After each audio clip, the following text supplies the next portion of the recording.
P. Pugarendi, IFS, Principal Chief Conservator Forest, whose experience in overseeing the state forest and wildlife management, conservation and sustainable development efforts will guide today's discussion. Sir, welcome to the session, sir.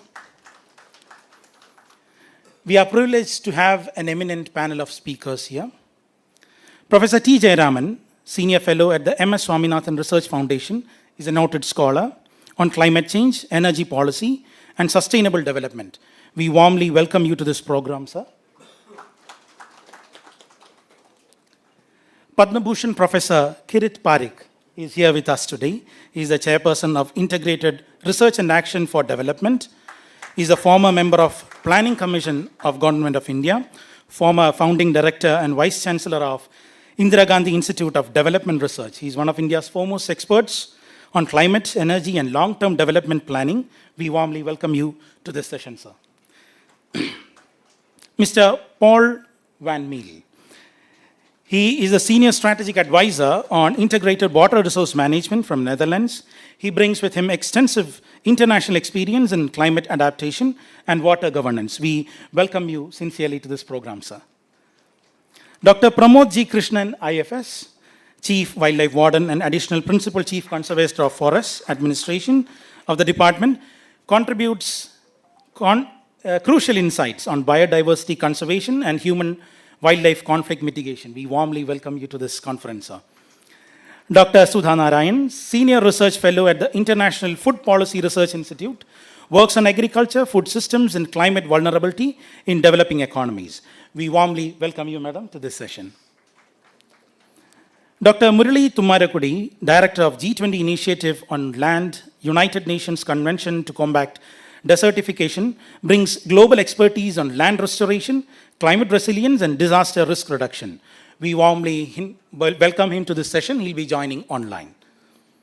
Professor C. George Thomas, former chairman of the Kerala State Biodiversity Board and former director of the Research Integrated Rural Technology Center, Palakkad, has made long-standing contributions to biodiversity conservation and sustainable rural development. We warmly welcome you to this program, sir. We also welcome Sri Minajalam IAS, Additional Chief Secretary, Forest Department, Sri M.G. Rajamanikam IAS, Secretary, Revenue Department, and Sri Sriram Sambashivarao IAS, Special Secretary, Environment Department, who will also be presenting the summary of the session.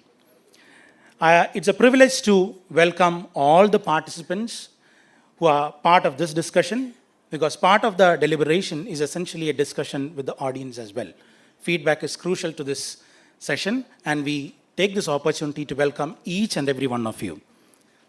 Now, I hand over the charge to our honorable moderator, Dr. P. Pugarendi, IFS, to take the session forward, sir.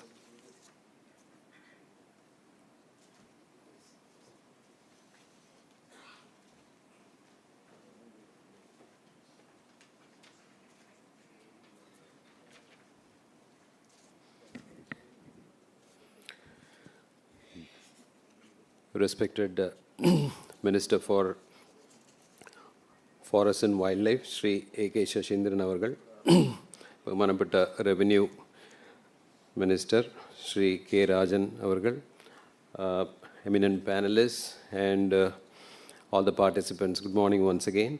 Now, before we move on to the discussions per se, I would like to invite the Honorable Minister for Forest and Wildlife, Sri A.K. Shashindran, to address the gathering. Sir, please.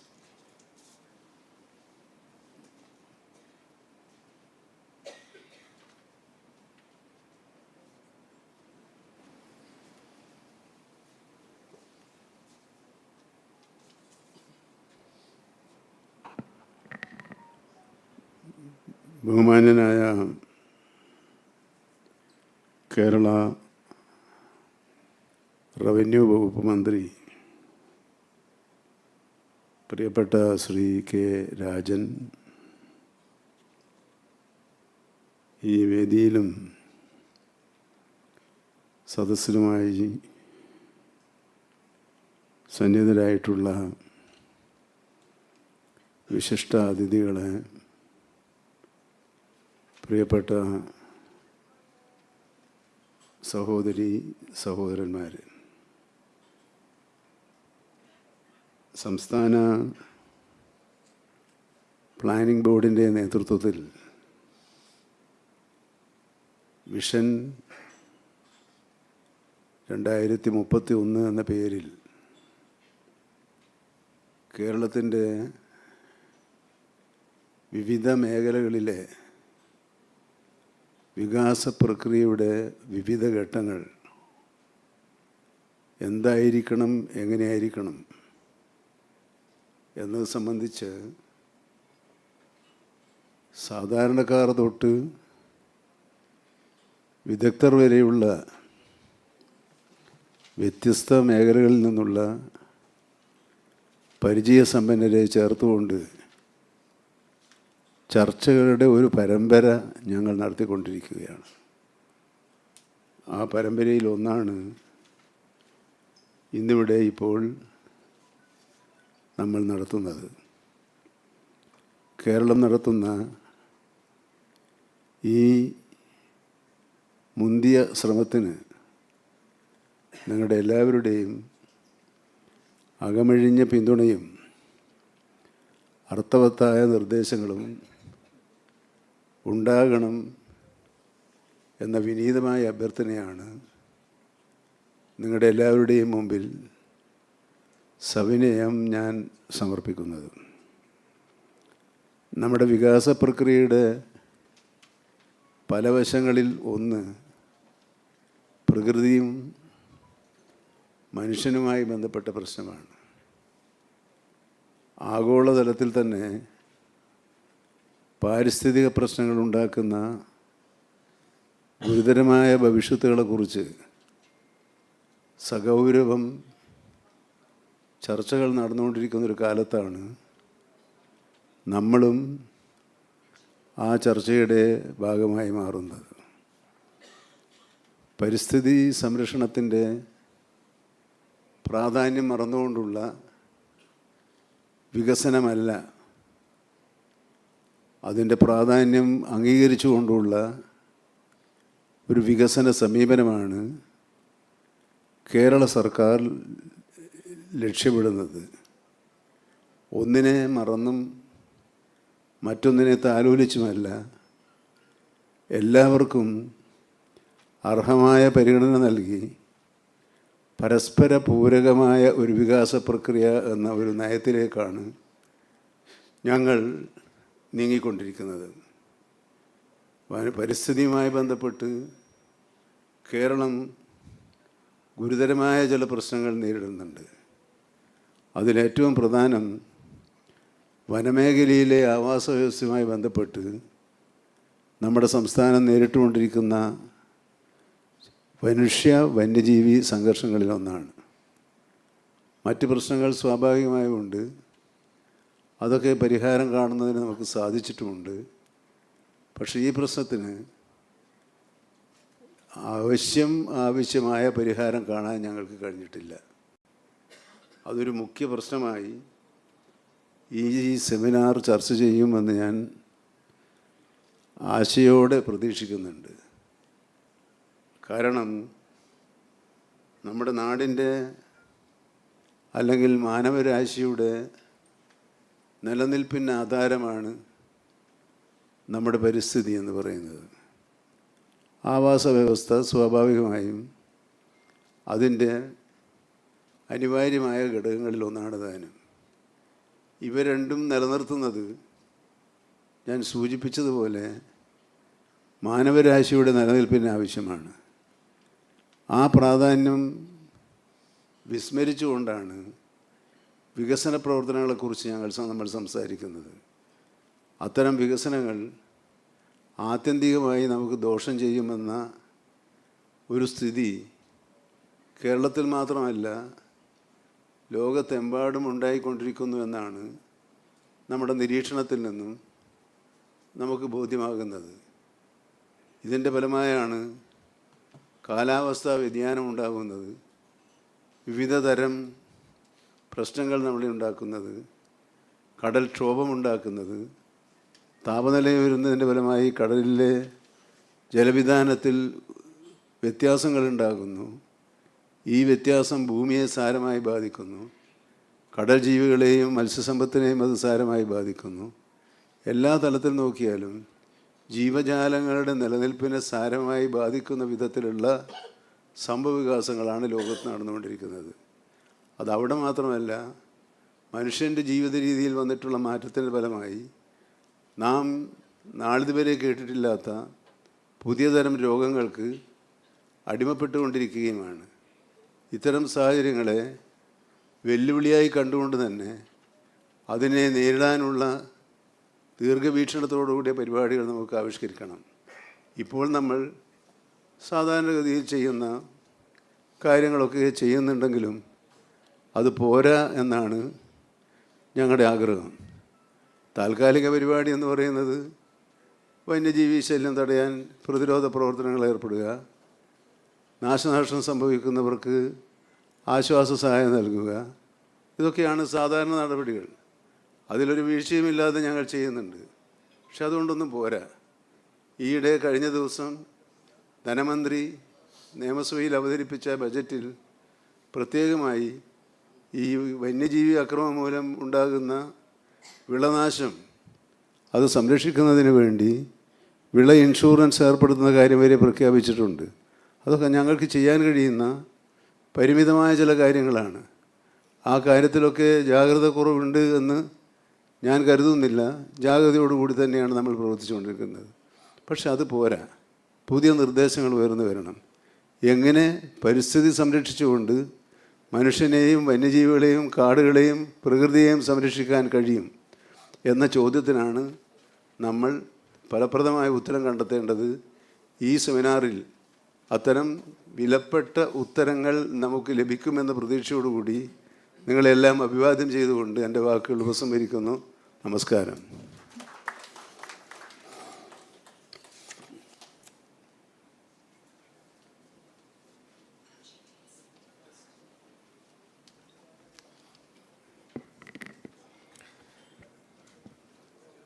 Sometimes it may seem like a coincidence, but ദൈവനിശ്ചയം എന്ന് പറയട്ടെ, നമ്മുടെ സംസ്ഥാനത്ത് റഫ്ലി 1/3 is under forest cover എന്നാണ് പറയാറുള്ളത്.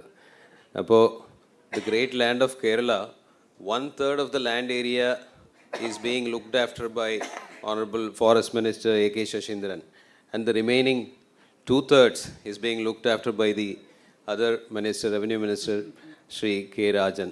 The two custodians of the landmass, which is known as God's own country, is being looked after these two gentlemen from the government. It's an honor to see them both together and talk in unison about conserving this great land of Kerala. Now I would like to invite Shri K. Rajan, Honorable Minister for Revenue, to address the gathering.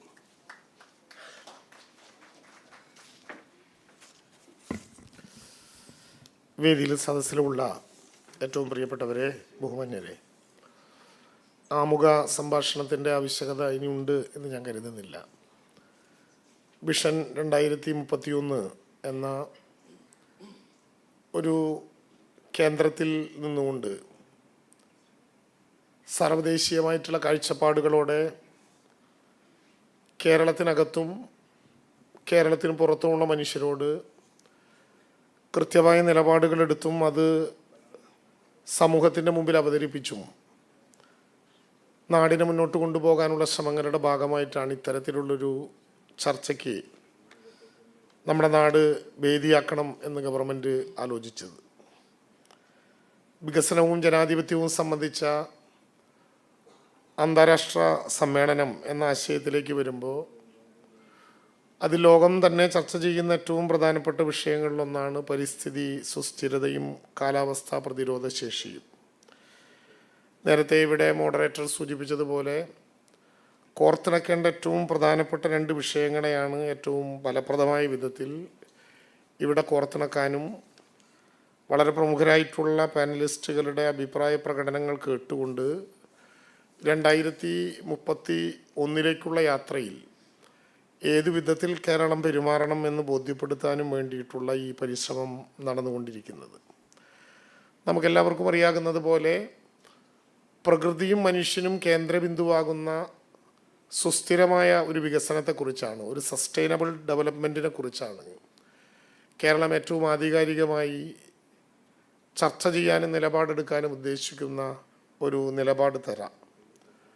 കാലാവസ്ഥാ പ്രതിരോധ ശേഷിയുള്ള കേരളത്തിനായി ഒരു പ്രായോഗിക മാർഗരേഖ തയ്യാറാക്കാൻ ആവശ്യമായിട്ടുള്ള നടപടികളാണ് പ്രധാനമായിട്ടും ഈ സെഷൻ പരിശോധിക്കുക.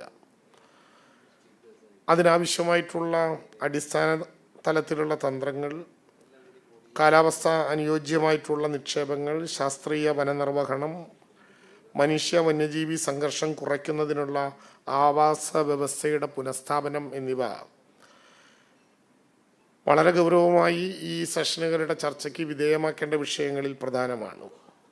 കൂടാതെ കാലാവസ്ഥാ പ്രതിരോധ ശേഷിയുള്ള അടിസ്ഥാന സൗകര്യങ്ങൾ, സാമൂഹിക വനപരിപാലനം, പങ്കാളിത്ത വനനിർവഹണം, സുസ്ഥിര കാർഷിക രീതികൾ എന്നിവയെല്ലാം കൈകാര്യം ചെയ്യേണ്ട രീതിയെക്കുറിച്ചും അതിനോടെടുക്കേണ്ട സമീപനത്തെക്കുറിച്ചും കൂടി നമ്മുടെ ഈ സെഷനിൽ ആവശ്യമായിട്ടുള്ള ചർച്ചകൾ ഉയർന്നു വരും എന്ന് ഞങ്ങൾ പ്രതീക്ഷിക്കുന്നുണ്ട്.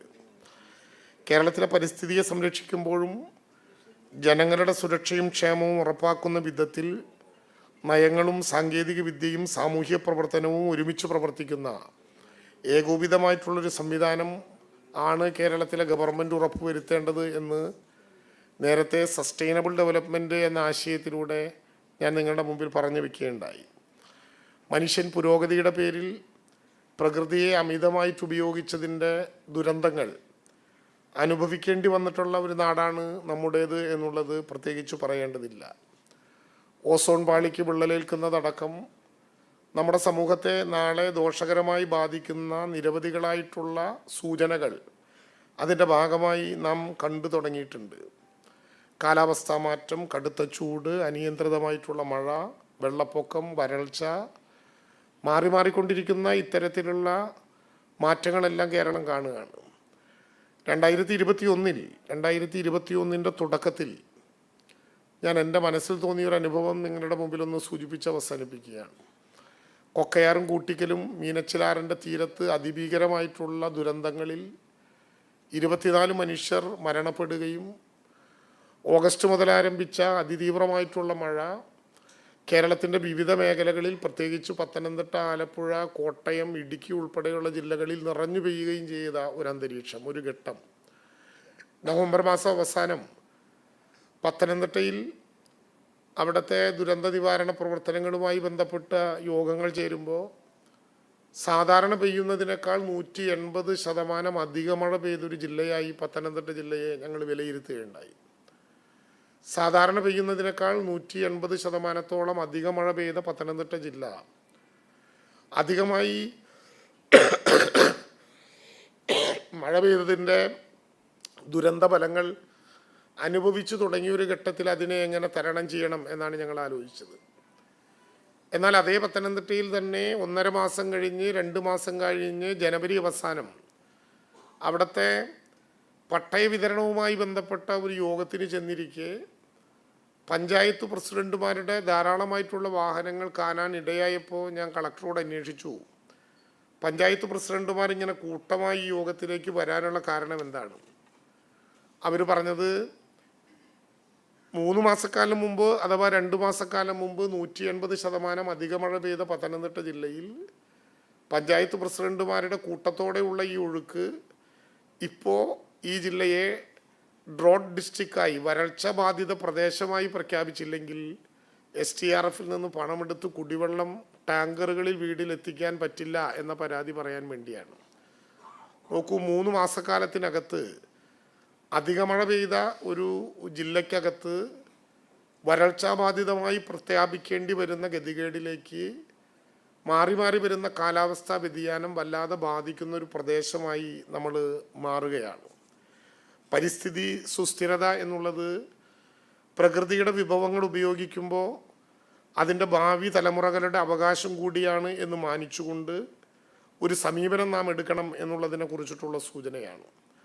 നാം ഇന്നുപയോഗിക്കുന്ന വെള്ളമാണെങ്കിലും വായുവാണെങ്കിലും മണ്ണാണെങ്കിലും വനങ്ങളാണെങ്കിലും വരാൻ പോകുന്ന തലമുറയ്ക്ക് വേണ്ടി നാം കേവലം കസ്റ്റോഡിയന്മാരായി മാത്രം സൂക്ഷിച്ചു വെക്കേണ്ടതും കൃത്യതയോടുകൂടി അവർക്ക് കൈമാറേണ്ടതുമായിട്ടുള്ള വിഭവങ്ങളാണെന്ന തിരിച്ചറിവോടുകൂടി വേണം പ്രകൃതിയെ ഉപയോഗിക്കാൻ എന്ന ഊന്നൽ നൽകുന്ന പരിസ്ഥിതി സുസ്ഥിരത ഈ വിഷയങ്ങളുടെ ഏറ്റവും പ്രധാനപ്പെട്ട കാതലായി ചെറിയ നേരം കൊണ്ട് തന്നെ നിങ്ങൾ ചർച്ച ചെയ്യും എന്ന് ഞാൻ പ്രതീക്ഷിക്കുന്നു.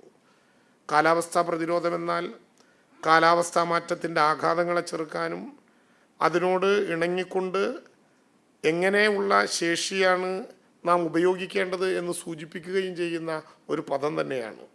പ്രളയങ്ങൾ, ചുഴലിക്കാറ്റുകൾ, ഉഷ്ണതരംഗങ്ങൾ എന്നിവ വർദ്ധിച്ചു വരുന്ന ഇന്നത്തെ സാഹചര്യത്തിൽ നാം കൂടുതൽ തയ്യാറെടുപ്പോടെ മുന്നോട്ട് പോകണം.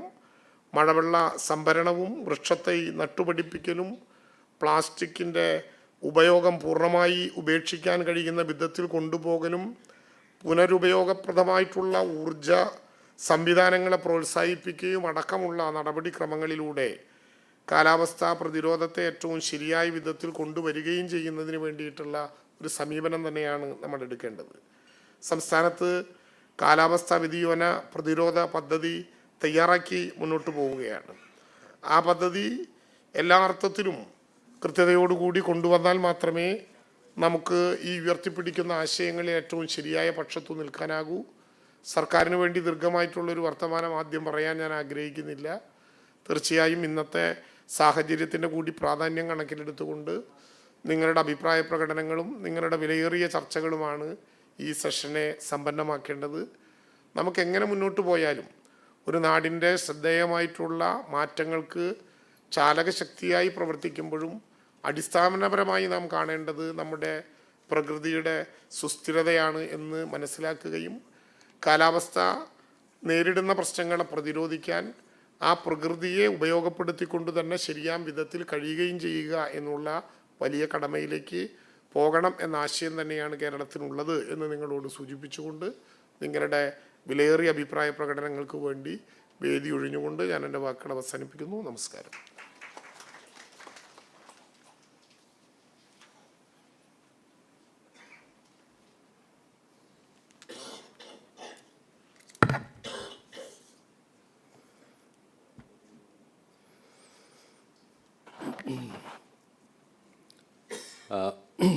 Ladies and gentlemen, probably this is the first time, this may be the first time you're hearing about Forest Minister talking about protection of the people and Revenue Minister talking about environmental sustainability, sustainable development and improvement of wildlife habitat.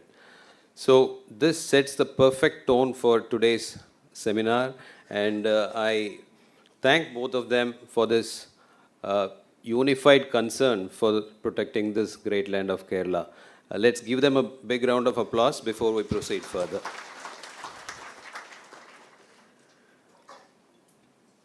Thank you, sirs. Now, I would like to give a small, brief introduction about what we're going to do today and how we came to this particular event, how we evolved and came to this particular day. Now, let's look at Vision 2031. Why 2031? Why not 2030? 2031 sounds a little tough on the tongue, but that's not what it is meant. It's 2031 when this great land of Kerala, which is famously called God's own country, and which is the home of the hottest of the hotspots, biodiversity hotspots in the world, that's the Western Ghats. This land completes 75 years of its formation. That is why we chose 2031 for setting a vision.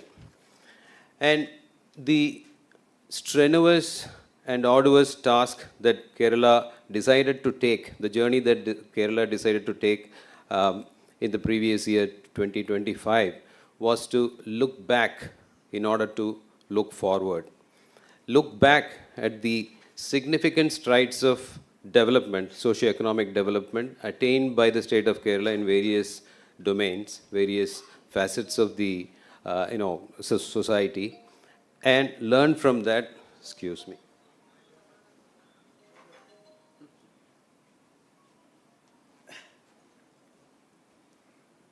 It's one of the most unfortunate times your phone starts ringing when you are behind the mic. Sorry,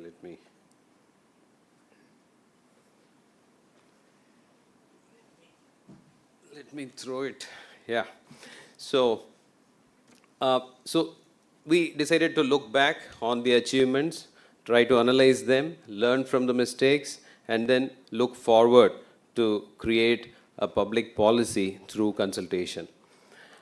You know, to look forward is not the first time that Kerala is doing that. Kerala is actually known for, consultative policy development, public policy development. Early land reforms dismantled unequal agrarian relationships and laid the foundation for, so many developments in the state of Kerala. So it's not unlike in other states or, like other models, this is not a top-down approach, what Vision 2031 wishes to, achieve. It's a bottom-up approach. So 14 districts with 34 seminars ranging over a very wide, topics were held, and opinions were gathered, ensuring people's participation, widest possible consultations with the experts, and through all these processes, now we have evolved to this day, approaching the grand finale, that is Vision 2031, which is an international conference on development and democracy.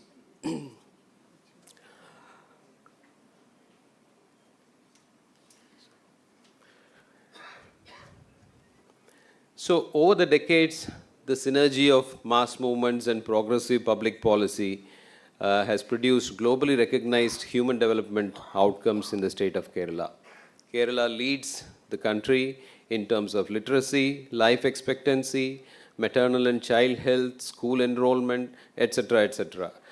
Always, consistently, Kerala has been ranking first in the Sustainable Development Goals, SDG indices.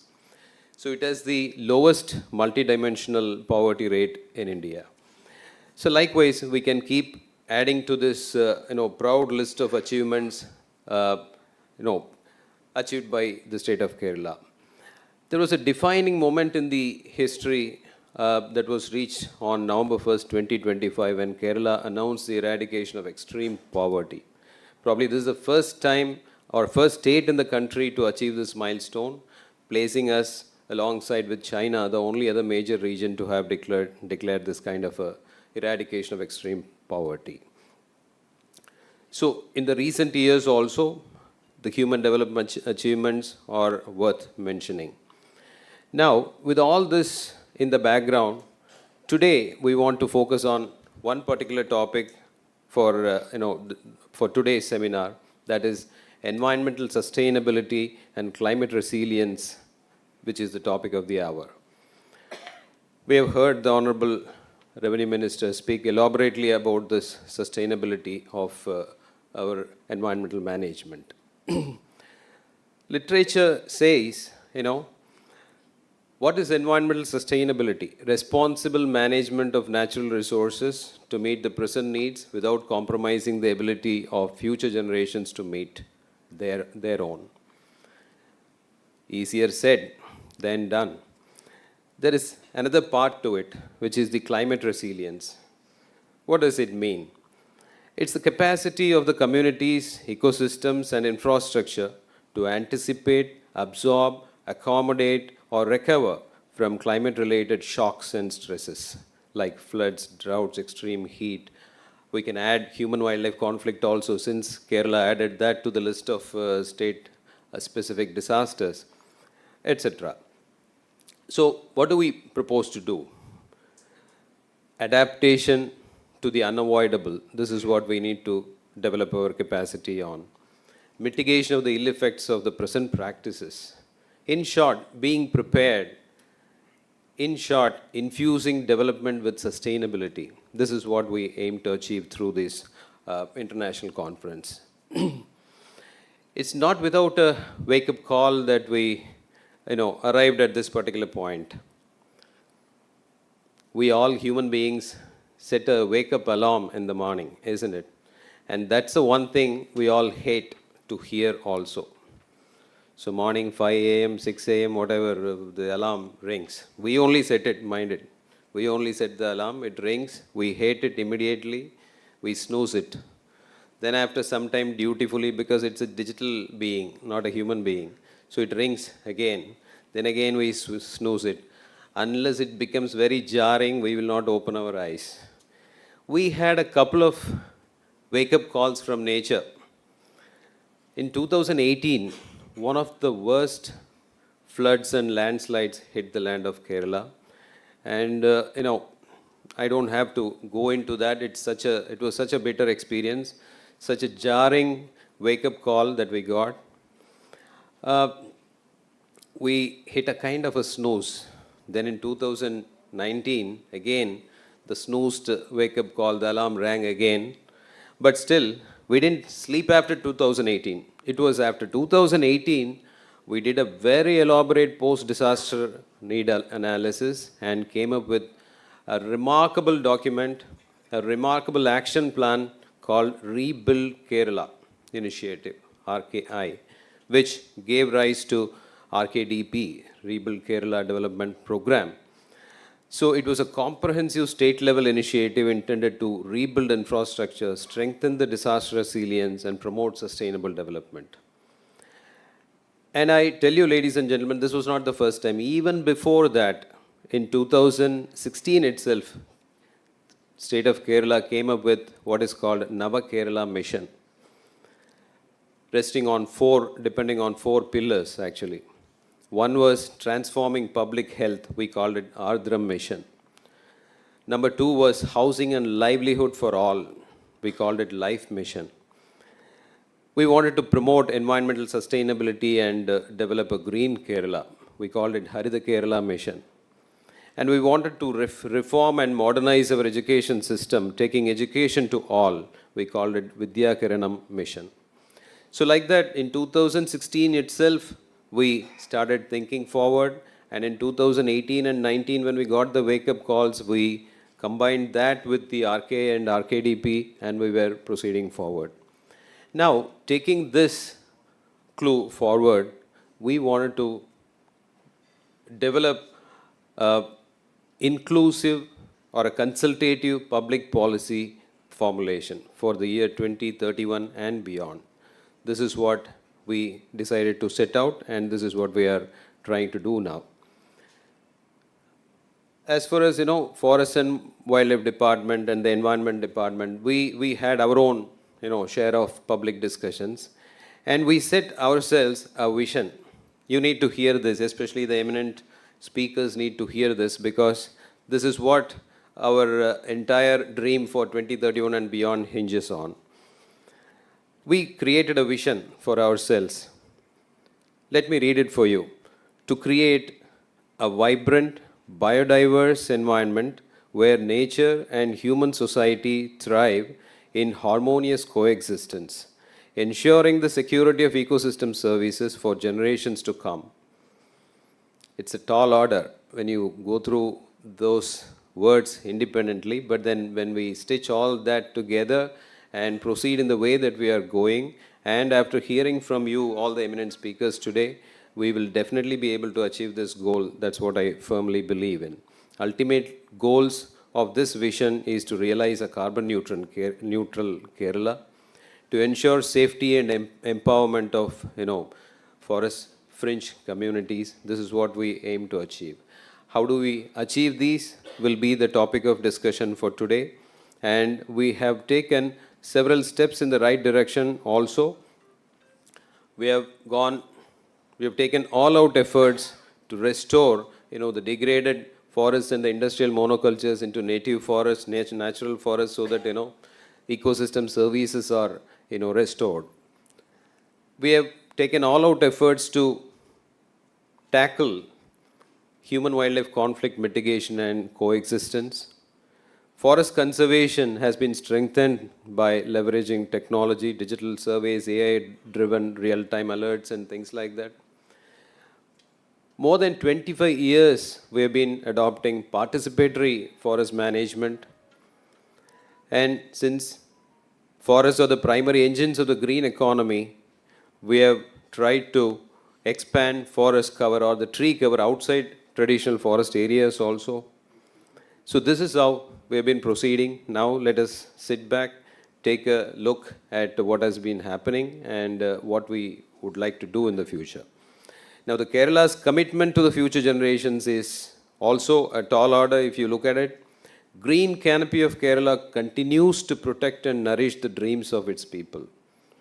It sounds very simple, but it's very exhaustive and it encompasses all that we dream of Kerala to be in the future. And with these words, I would, stop the brief, description of what is going to happen today.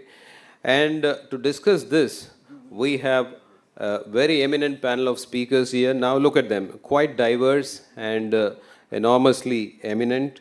The welcome speech, in the welcome speech, their names were mentioned. We have Professor T. Jayaraman, Senior Fellow from MS Swaminathan Research Foundation. And if I have to read the credentials of the next person, next speaker, I may have to take a coffee break and gain some energy. Padma Bhushan Professor Kirit Parikh is a long list of credentials. He's Chairman of the Integrated Research and Action for Development, New Delhi, former member of the Planning Commission, Government of India, former founder, director, and so on and so forth. It's an unending list. And we have Mr. Paul Van Meel, Senior Strategic Advisor, Integrated Water Resources Management, Netherlands. Then I have my own colleague from the department, Dr. Pramod Krishnan, who is the Chief Wildlife Warden. Dr. Sudha Narayanan, Senior Research Fellow, is there. Professor C. George Thomas, former Chairman of the Kerala State Biodiversity Board, is here. And another gentleman, Dr. Murli, who will be joining online. It's a very eminent, panel of speakers we have here, and we would like to listen to them, their viewpoints and their suggestions and prescriptions for the future of bright future of Kerala. And at the end, now let me set the rules of the game also. Each panelist or each speaker would be having 16 minutes in their hands to make their presentation. Kindly be brief and to the point, more on actionable points than on theory and the rest of it and academics. And towards the end, for 25 minutes, there'll be a general discussion. So I encourage and request the participants to keep your patience till the end of all the presentations. And after that, there'll be a summarizing session with a vote of thanks. So this will be the way in which we'll be proceeding today. And thus starts our discussions today. And I would like to request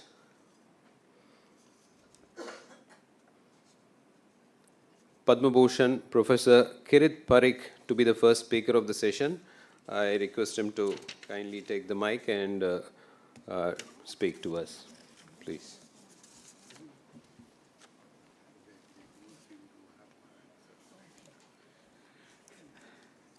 Thank you very much for inviting me here. And I would like to say a few things. I think, as you all know, Kerala has been a role model for development, certainly human development, education, healthcare, and its inclusive policies. I think which has involved local institutions in a way that no other state in India has done. It is a countries with a multi-attribute. Poverty indicator is also the lowest. Its per capita income is also highest today. And its life expectancy and everything in all these indicators of health and education and even economic development, Kerala is a leading state in India.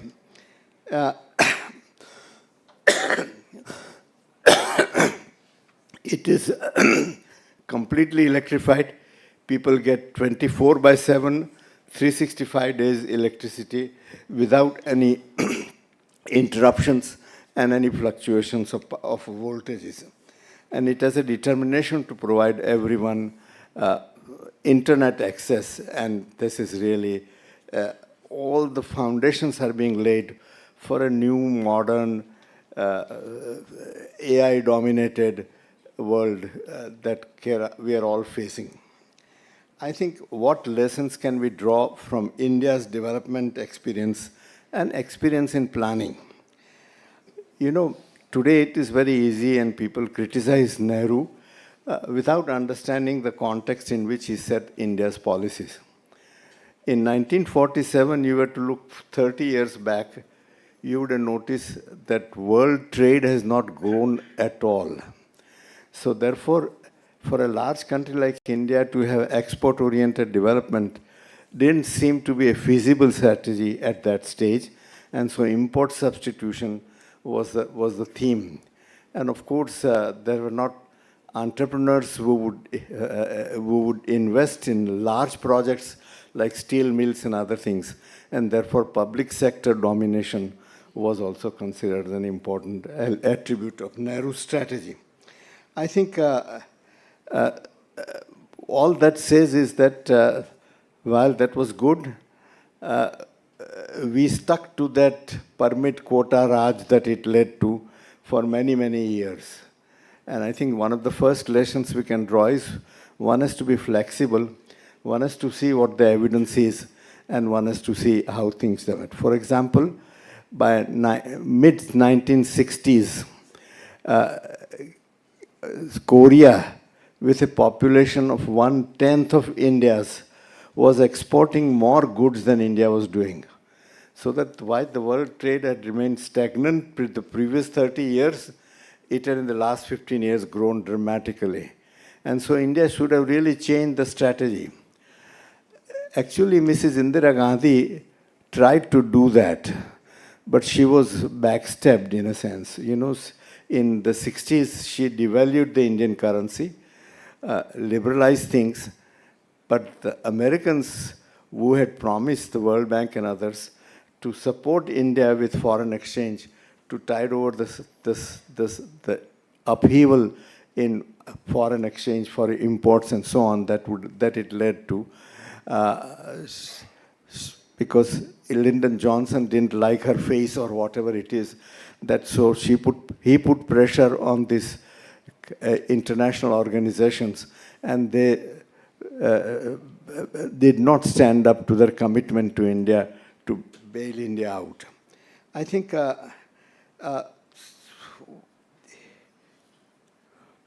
and therefore we kept on pushing for more than 40 years the same policy of import substitution, large public sector projects, permit quota, Raj, as we used to call it.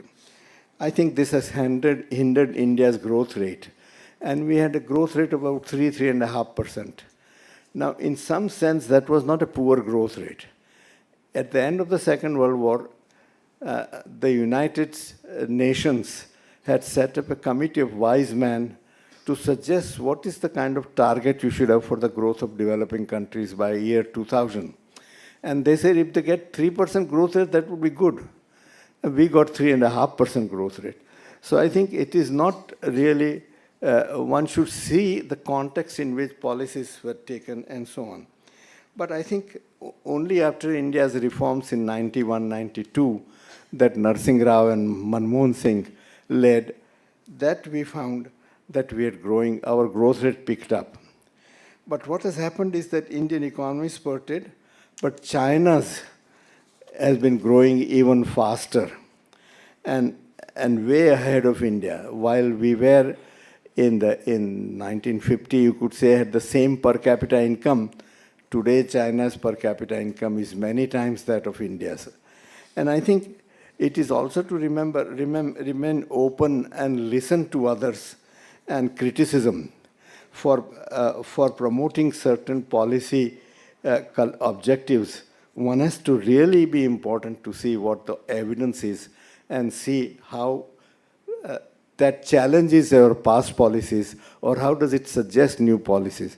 And therefore, I was delighted to see this conference here or conclave, which is looking at this And Kerala, while it is away in everything, the other states is still open to suggestions and ideas. China's experience has many lessons. Today, it has pushed quality education very early in the game. And today it is among the top, if you look at the top 10 universities in the world, the top 8 are Chinese out of the top 10. And Chinese scientists publish more papers in peer-reviewed journals than Americans do. So I think you can see that you have, over a short period of 20, 30 years, as really leapfrogged. And that's the kind of ambition I think Kerala can have, because it has the right background of skilled manpower, of inclusive development, and consultation that is all around going on.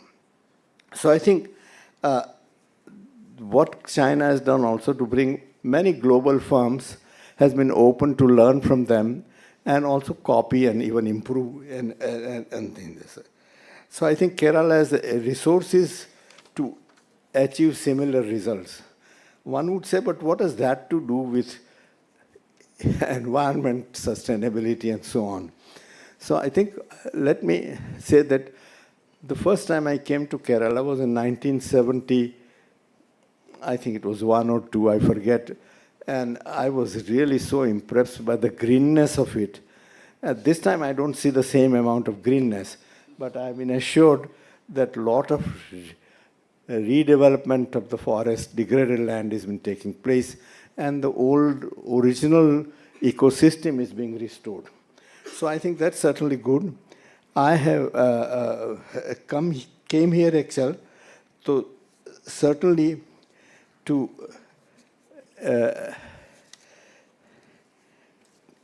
I was appointed as a chairman of an expert committee on performance approach to cost reduction in building construction.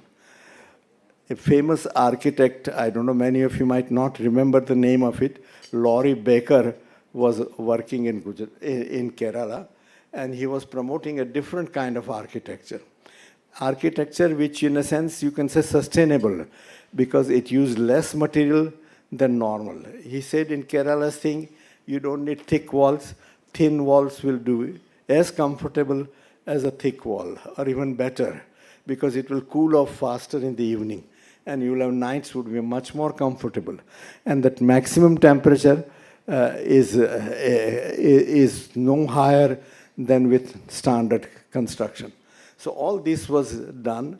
We presented this report in the presence of the Chief Minister in 1974, and all the chief engineers from the Kerala Public Works were there, and they said, but this is a Langoti architecture, you are building a half-finished buildings and so on. And our reaction was that in Kerala's climate, Langoti is more comfortable than a three-piece suit. But nonetheless, in the end, this is the fate of policy researchers, that not all suggestions we make are accepted, but some of them do get accepted and so on. But I think the whole idea that you should really use minimum material, way back in the 70s, was really telling you about sustainable development. I think the second time I was involved in Kerala was I was a member of the National Committee on Environmental Planning and Coordination that Indira Gandhi had set up in 72, 74. I was there.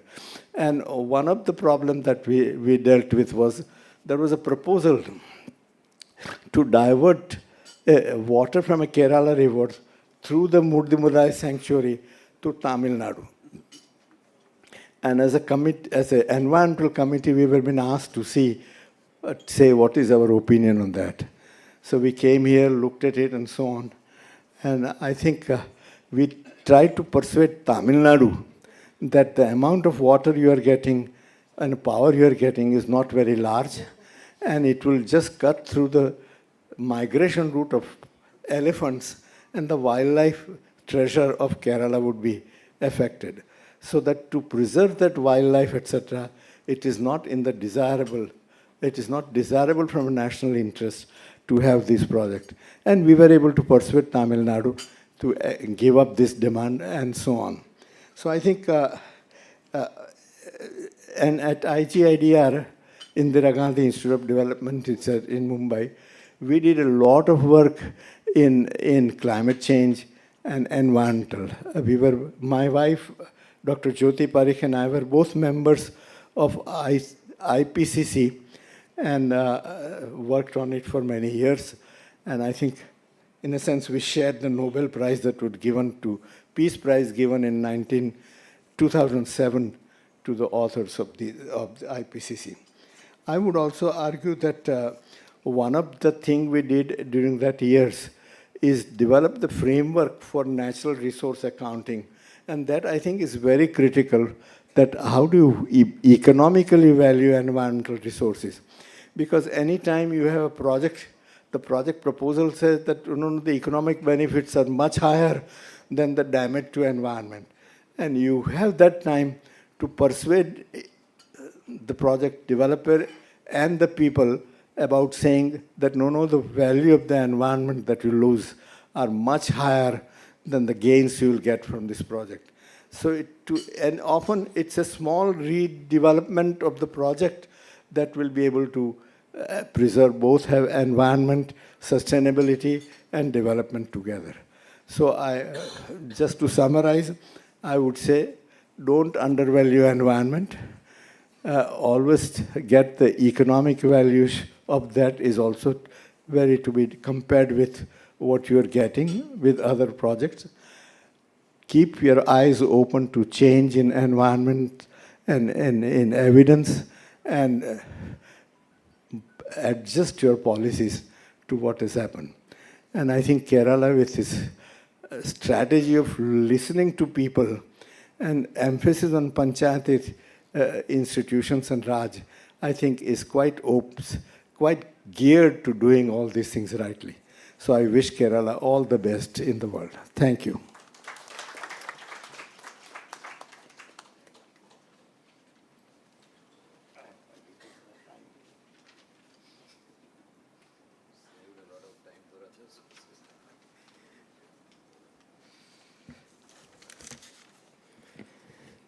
Thank you, Professor Kirit Parikh. While appreciating the ongoing efforts of eco-restoration and reforestation being done in Kerala, he was encouraging us to look at other worldly models like China regarding their national growth and education policy, etc. And then what he was trying to emphasize was to develop a framework for ecosystem services and environmental accounting, rather than looking at development on economic values alone. So his final word of caution was, do not undervalue environment.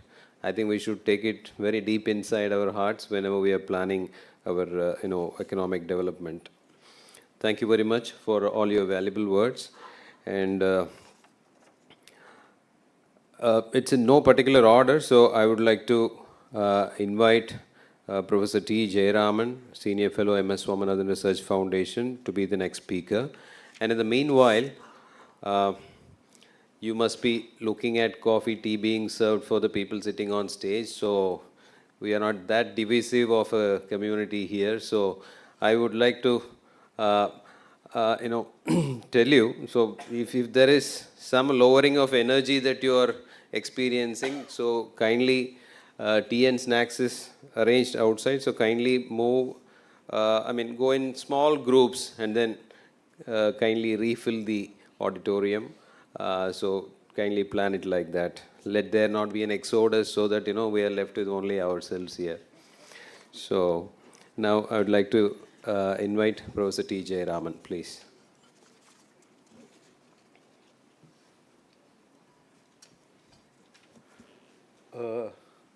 So how does this work? I do it, or the slides, or you will move the slide?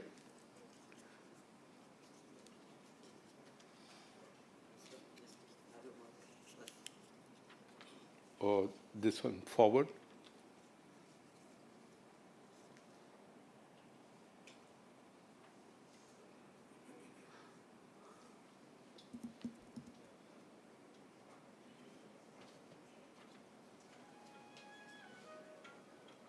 Yeah.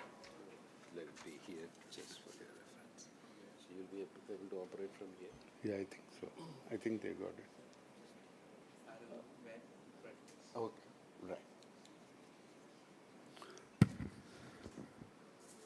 Right. Thank you, and let me make every effort to stick to the time. It's a pleasure to be back in Kerala to speak on the occasion of Vision 2031. So before I start speaking, let me make just two observations to set the context for what I'm going to say in advance. One is I must, as full disclosure, say I was a member of the Kerala State Planning Board for the last term of Sri Vijayan as Chief Minister. So I have, shall we say, partly an insider's view to a small extent, not to the extent that others who have worked several decades on Kerala, but to some moderate extent, some experience as an insider. So a little bit it is like criticism from inside the family. So whatever it is, observations that I am going to make. Second thing is, there was among the various occasions I have had to engage with the issues of Kerala, which willy-nilly have been quite a few over the years, not on the scale and eminence of Professor Kirit Parikh, but in a smaller way, learning from Kerala as days as my student, as a young assistant professor, and so on. And one of the great opportunities was to be present at the first Congress of Kerala Studies, International Congress of Kerala Studies, which had EMS himself in the chair. And there was a lot of talk, even then, about the Kerala model and how it is human development which is the key, and everybody is overstating the case about growth, etc., etc. So you would have thought that EMS, as one of the architects, who saw also the positive aspects of the Kerala socio-economic setting, but at the same time brought to it his own genius in terms of social and economic development. He who has always emphasized all these aspects which we now call human development, he was the one most uncomfortable with the term Kerala model. And he really pushed back vigorously and pointed out the need for growth and the need for development of productive forces in Kerala. So I think this is one lesson that has remained with me over the years, and that is partly, I think, still colors the way I think about some of these issues. Yes. So, global warming, I'll skip directly to the. Yeah. So the subject of, I will limit myself to a very small aspect of the large agenda of this session. We do not have much time. I'm sure other speakers will cover the rest.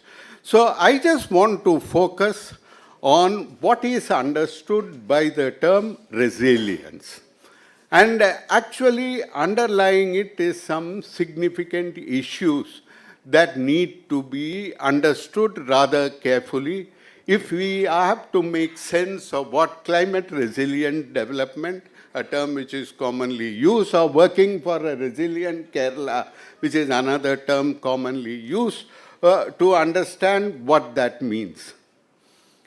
So let me begin, despite the chapter moderator's remarks, with a little bit of theory.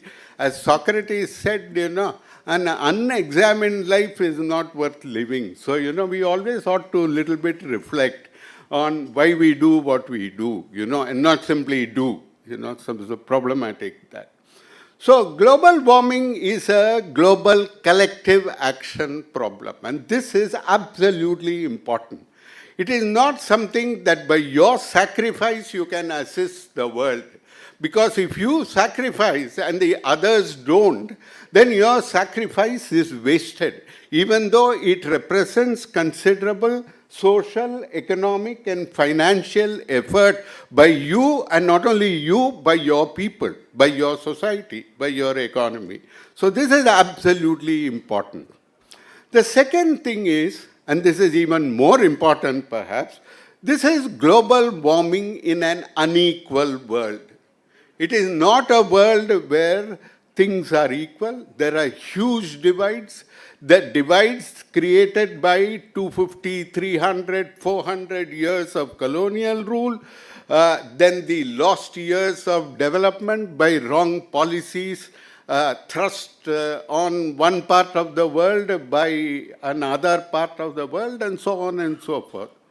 So the great divide between developed and developing nations, a divide that is still real and existent, colors what we can or cannot do in this world. And we really should not forget this. So, of course, this is a world, in case you wish to be reminded, this is a world, there is a huge income divide. Do not, for those who think that GDP does not matter at all, the content of GDP is important, but GDP still is not a meaningless number. And you will see that there is a quite unequal distribution of GDP across the world. This is from a very well-known report. So this is just to make the point. And income does go with opportunity. Of course, there are situations where income is not everything.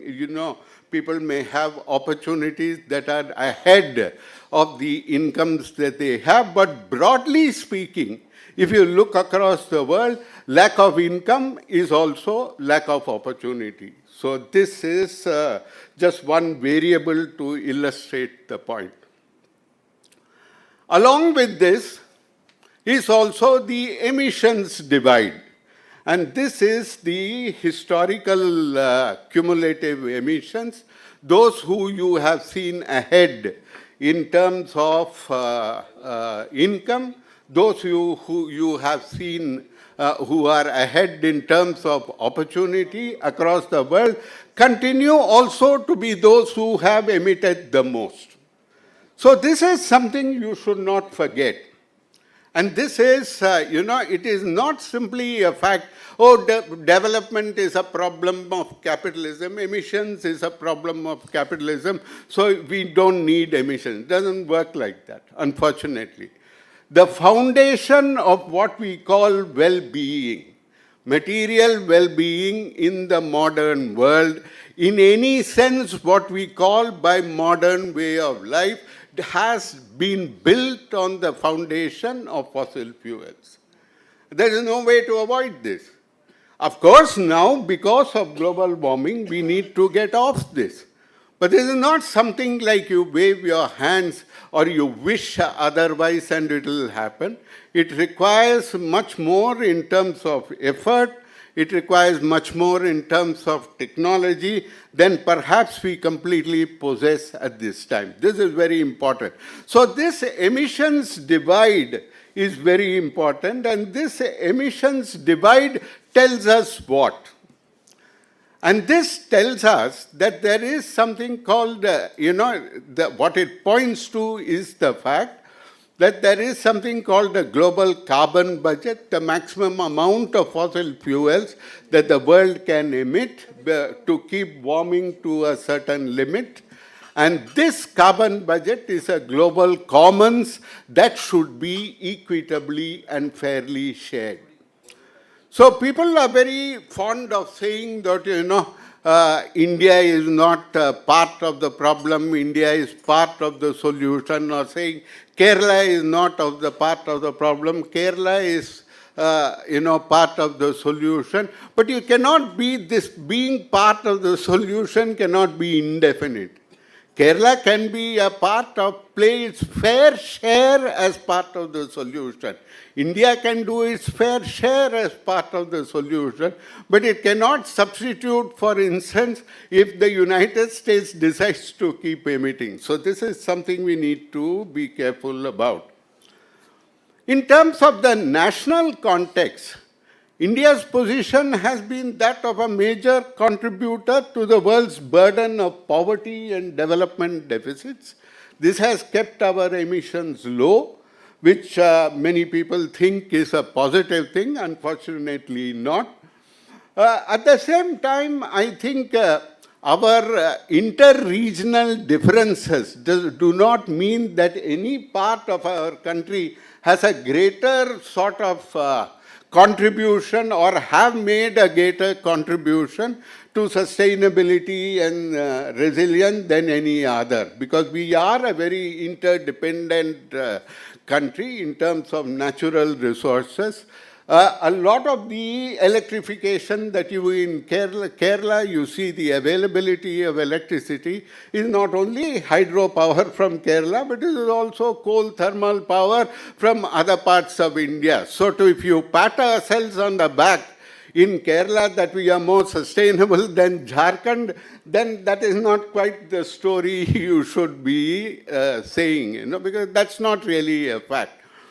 So, so that is why the IPCC very wisely is far more careful about subnational accounting of greenhouse gas emissions than at the national level. National economies are relatively autonomous entities. Subnational entities are hardly autonomous in terms of their productive and consumption activity, given all the linkages of necessary.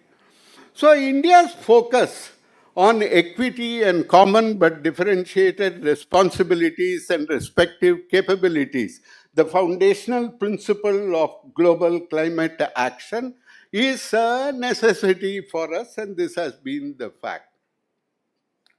But unfortunately, the whole story of climate negotiations and global climate action has been marred by this persistent north-south divide in the politics of climate. And there is no escaping this. And we cannot say, oh, we should rise above this, etc., because the real world is structured around it, around the inequalities I have already spoken about. And this goes back a long time, well before climate change was on the agenda, from limits to growth onwards. So part of the developed countries' strategy for global environmental challenges, and it really goes back to limits to growth, is they are horrified by the prospect that the poor will also eventually gain well-being. So restricting growth in demand in the developing world is the first agenda item. And not only that, they are prepared even to restrict essential growth and development, including basic necessities that would need emissions. This was amply demonstrated by the Biden administration when it came to energy for Africa throughout by both the Obama and Biden administrations. The other is they want to slow their emissions reduction so that their economic, well-being is not, economic setting is too, too unbalanced, and overall ignore climate equity. So in this has been the story of negotiation, but unfortunately, in the IPCC, after the Nobel Prize was received, I am happy to say, in the IPCC AR6, there was a massive attempt post the Paris Agreement to rewrite the terms of reference of the issue of equity. And they did it in two ways, and I'm sorry to say this was an effort led by the scientists of the global north. One is they redefined the term climate resilient development. So suddenly, in the Working Group 2 report of the IPCC, climate resilient development referred to the process and implementing greenhouse gas mitigation and adaptation measures together to support sustainable development for all. Now, of course, the world as a whole has to do both mitigation and adaptation. But the way this was framed in the IPCC was somehow to indicate that everybody needed to do equally both mitigation and adaptation. And this has been profoundly destabilizing to the adaptation agenda throughout the world. Resilience remained what it was, but what was climate resilient development, instead of focusing on issues like adaptation, especially in the global south, it became an agenda of mitigation in the global south. So similarly, they tried to redefine maladaptation from working group, from AR5 to AR6, they changed the definition and they added a term which you can see highlighted, and that was the story also of making adaptation actually mitigation sound like adaptation, or rather you spoke about adaptation, you used the word adaptation, but you ended up talking about mitigation. So the point I want to emphasize very strongly, and I really think this is a message I hope will reach the right audience in Kerala in particular, which has been at the forefront of issues of inclusivity and equity, that conflating mitigation and adaptation, confusing the two, is violative of equity. It makes all equally responsible, which is not correct, which is neither factually nor in terms of policy correct. It skews the agenda of what implementation and action should be done. It skews the agenda of where you should spend whatever resources we have. And this is a problem that needs to be addressed. And this is one of the reasons I believe in the last 10 years, despite all the talk of increasing emissions, action on adaptation has gone down. Action on adaptation, not only in terms of resources, in terms of effort, in terms of focus across the board. Unfortunately, in Kerala, I think we still have not got the adaptation agenda correct. Unfortunately, the Kerala Adaptation Mission confuses the agenda of adaptation and mitigation. And this, I think, is scientifically incorrect. This is not simply a matter of nomenclature. You cannot take the budget of the government of Kerala and call revenue as expenditure and expenditure as a revenue. Equally so, you cannot call mitigation adaptation. So I think the mandate perpetuates the confusion, and I regret to say that, yes. Yeah, this is my last slide. And so we also have an issue of, in some sense, falling prey to the northern agenda on this.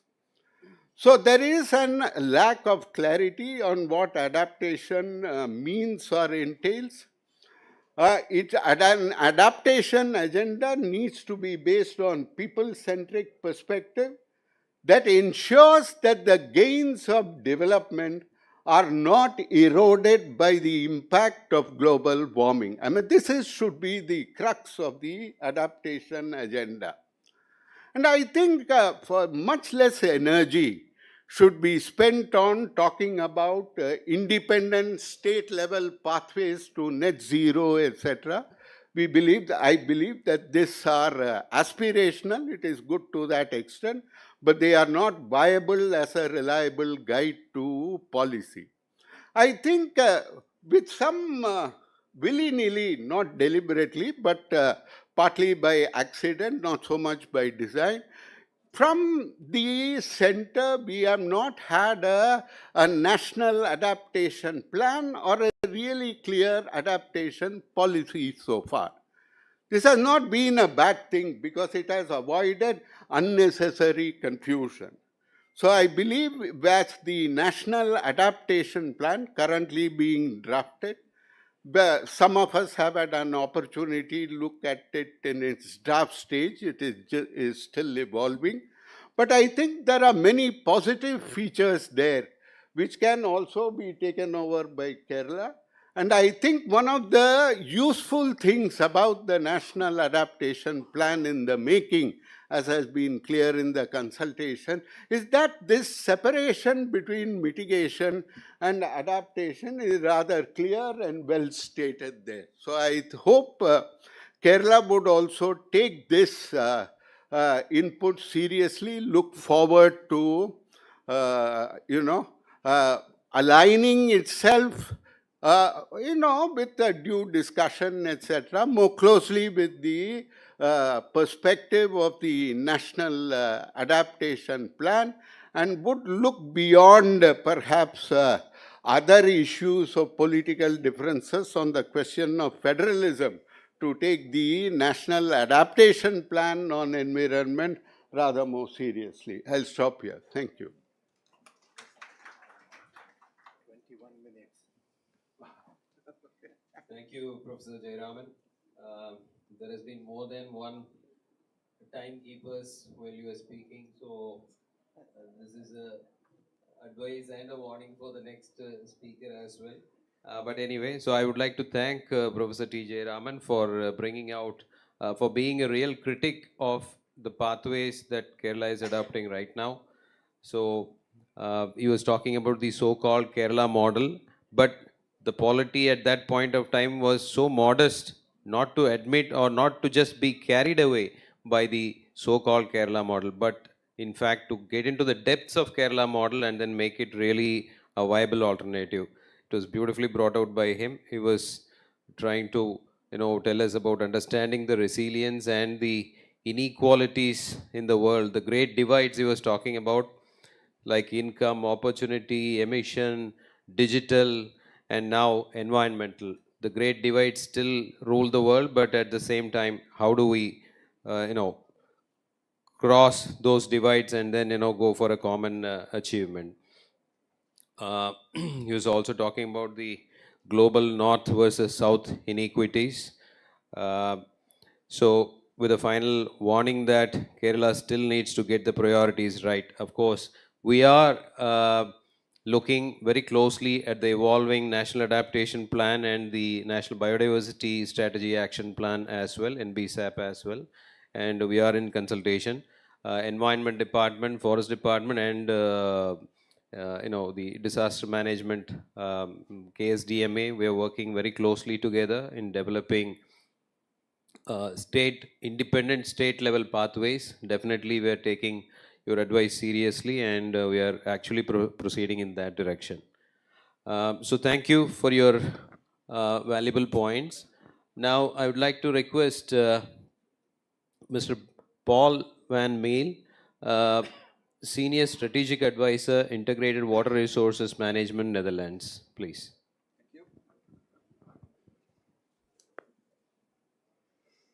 It's what's up?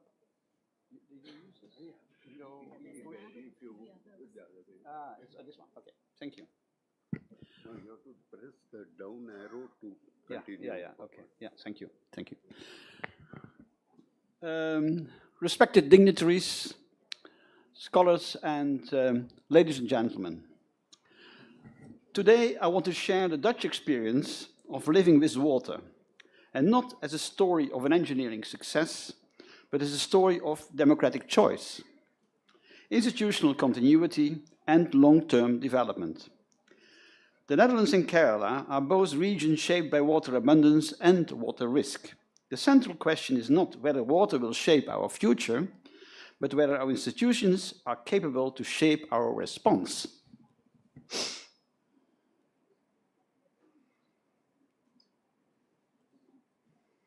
Yeah? Here. This one? No, the down arrow. Down. Oh, okay. There we go. Okay, thanks a lot. I indicated the Netherlands on the European map on the left side, which is colored orange, our national color, by the way.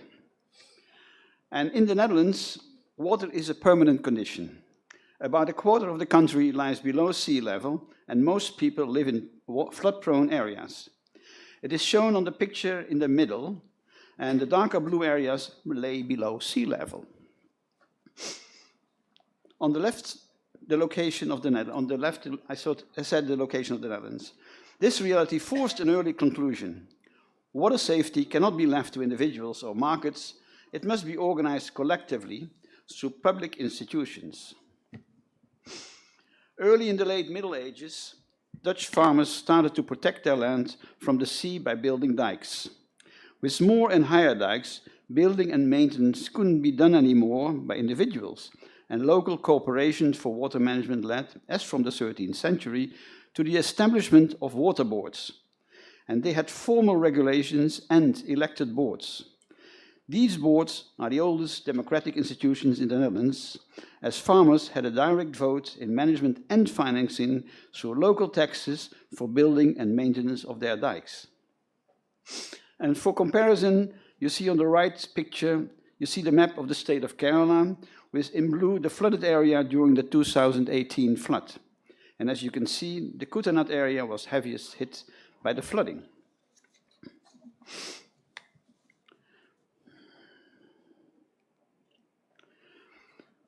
In 1953, a catastrophic storm surge flooded the southwest of the Netherlands, killing more than 1,800 people. And this disaster shocked the nation. Crucially, it created broad political consensus that water safety required long-term commitment beyond electoral cycles. Disasters can weaken democracy, but they can also strengthen it if they lead to shared purpose and institutional reform. Also, Kerala, over recent years, had its share of floods and landslides. And I had the honor to participate in the government of Kerala UNDP Kerala Post-Disaster Needs Assessment following the floods in August 2018. And my responsibility was to advise on integrated water resources management. Early 2019, a joint Kerala-Dutch team worked together to formulate a Kerala action plan for immediate measures to be taken for improving resilience against floods and droughts in the Kutana area. What we in the Netherlands had as a turning point in 1953 with respect to water management, I think this has been the case in Kerala after the disaster in 2018.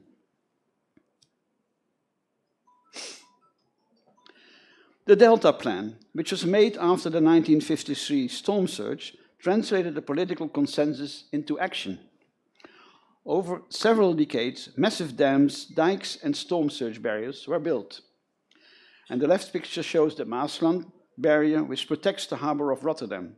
And the other one shows the Eastern Scheldt storm surge barrier, by some called one of the world's wonders in water management. And what is important here is not only the scale of engineering, but the legal framework. Safety standards were fixed by law, the Delta Act, explicitly protecting future generations. For example, our coastal protection is designed to withstand sea storm surges happening once in 10,000 years. The first Delta Act, including the Delta Fund to safeguard financing, was enacted in 1958.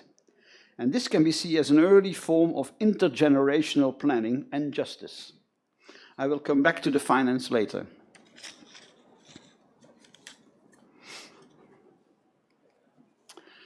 Despite these achievements, river floods in 1993 and 1995 revealed the limits of engineering alone.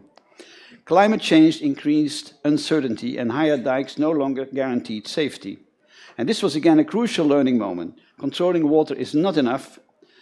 We must learn to live with it and not fight it. The concept of room for the river was born. For the technically interested, the picture shows the various ways how to realize space or room for the river. Just for the technicians. The Room for the River program marked a paradigm shift, and instead of constraining rivers, space was created for safety against river floods. Dikes were moved, floodplains restored, and landscapes redesigned. The objective was not only river flood protection, but also improvement of environmental conditions. And this required negotiations with farmers and communities, compensation schemes, and public dialogue. Adaptation became spatial, social, and political, not just technical. The picture shown an illustrative example of how Room for the River was realized in a main bottleneck in the Rhine River. In the left upper side, you see the bottleneck near the town of Nijmegen, with underneath the flooding of the right bank in 1995. Space was created by a bypass canal, which lowered the floodwater levels and thus improved the flood safety. And this is clearly shown on the right picture. The Delta program has an independent Delta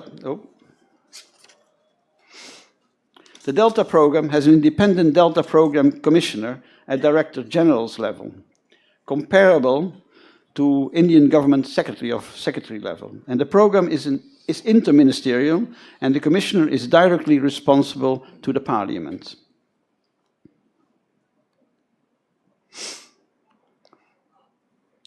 The Netherlands does not rely on infrastructure alone. Flood risk is managed through three layers. First, strong flood defenses, such as dikes and barriers, and I can't avoid saying that we Dutch are quite good at it. Typically, Dutch sea dike designs are shown on the pictures as inspiration for Kerala's coastal protection dilemmas. And second, spatial planning that allows space for water and avoids unsafe development. Third, emergency management, including evacuation and disaster response. And equally important is governance.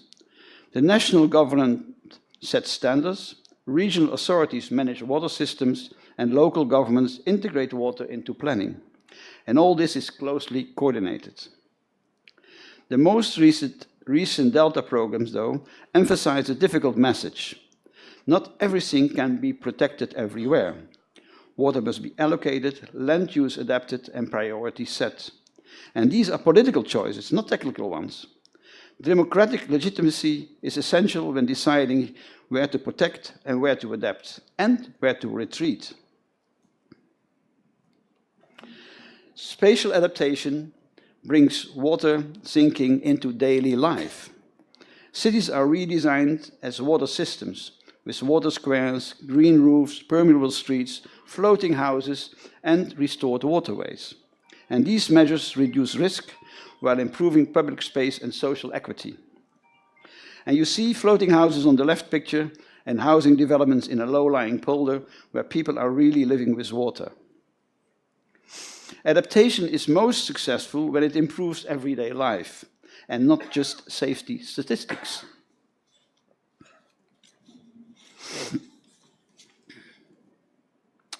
Long-term policy requires long-term finance.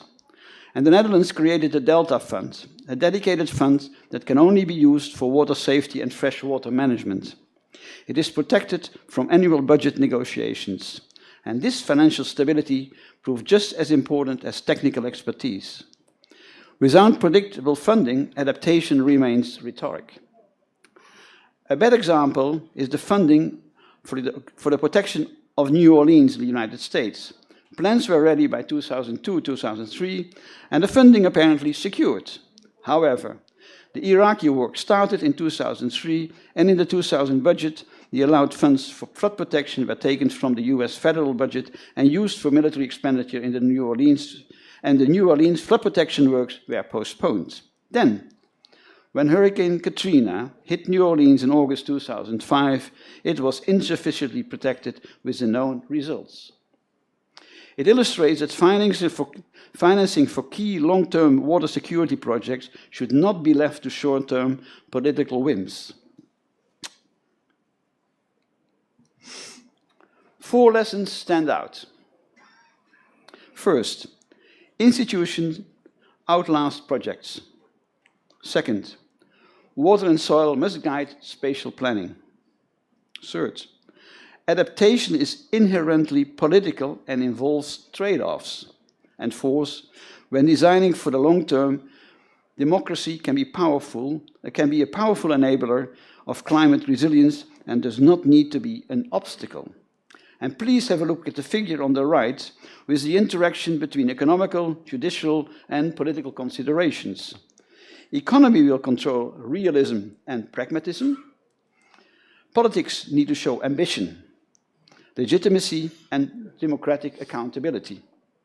While the judicial system needs to guard the rule of law and, above all, fairness. Fairness to all profiting or affected people is crucial for long-term success.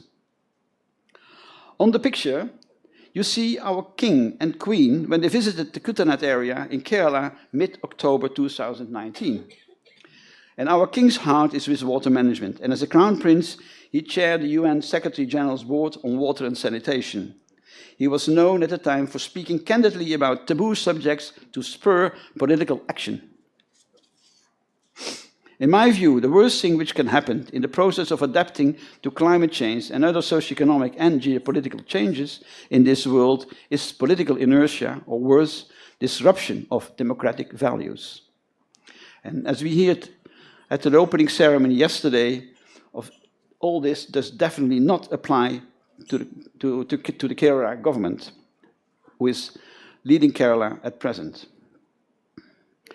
Because it was quite an impressive speeches which I hear there about the progress of Kerala over the last 10 years. Congratulations. I have talked about how we manage our waters in the Netherlands, but Kerala has come a long way as well. The 2018 flood also resulted in the review of the approach towards integrated water resources management for the whole state of Kerala. And likewise, the Netherlands, Kerala has introduced a statewide integrated river basin management framework approved in 2025, which covers all intrastate rivers and requires basin-scale planning. And the draft state water policy of 2025 marks a shift from treating Kerala as water abundant to recognizing seasonal scarcity, aquifer recharge deficits, and climate vulnerabilities. Also a similar move to what we did in the Netherlands. The Dutch approach cannot be copied one-to-one, of course, but the principles are transferable. For Kerala, I would say some suggestions. First, moving from disaster response to prevention. Second, integrating water management with spatial planning. Third, prioritizing investments based on risk.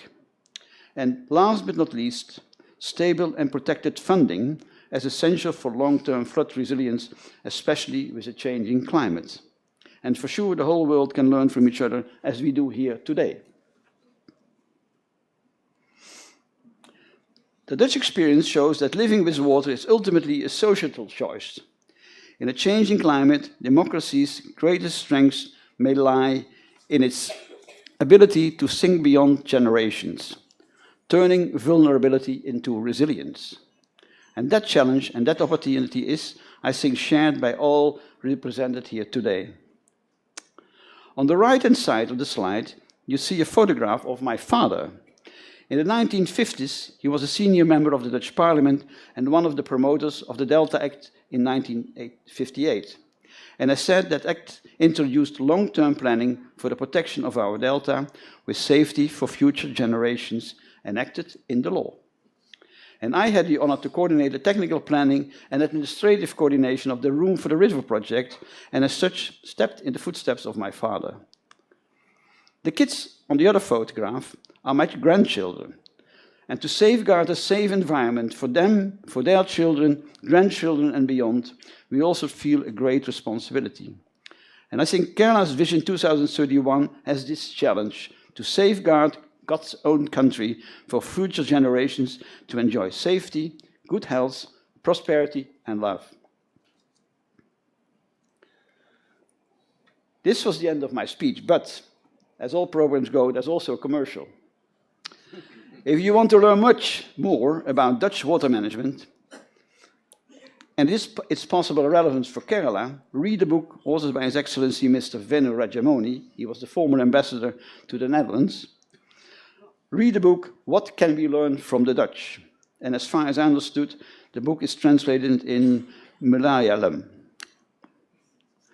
Finally, an impressive book about living with water in the Kutanat, which describes the close relation with water of the Kerala people, and so for him, having their own, as the title reads, covenant of water. Thank you for your attention.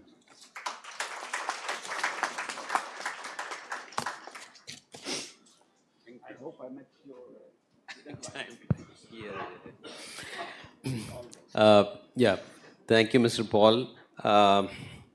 I think it's time we go Dutch. So based on whatever we were listening, so the Dutch model has more or less been not point to point or item to item, but at least what I understand is the room for the river. I think that has been adapted very nicely, and it's progressing well after the visit of our Honorable Chief Minister to Netherlands. And he was comparing the 1953 great floods of Netherlands versus the 2018 Kerala floods, and from where they took off and how they have planned their Delta plan. Most importantly, they have put spatial solutions in place, multi-layer safety and governance. That's a fantastic thing to adapt and learn from. The most critical point that he was repeatedly mentioning was there must be a unique financial innovation or a dedicated long-term financing to be put in place, which is immune to changing polity. That's എന്താ പറയുക, അടിവരയിട്ട് പറയേണ്ട ഒരു കാര്യം അദ്ദേഹം നമ്മുടെ മുമ്പിൽ അവതരിപ്പിച്ചു. I hope we learn from that. And definitely we are trying to move from response to prevention. There is no doubt about that. We have a lot to learn from you, and we are already going Dutch, and we will do it even more rigorously. I promise you that. Thank you so much for sharing your valuable thoughts and suggestions. Thank you once again. Now I would like to invite my colleague from the department, Dr. Pramod G. Krishnan, Chief Wildlife Warden, to speak to us.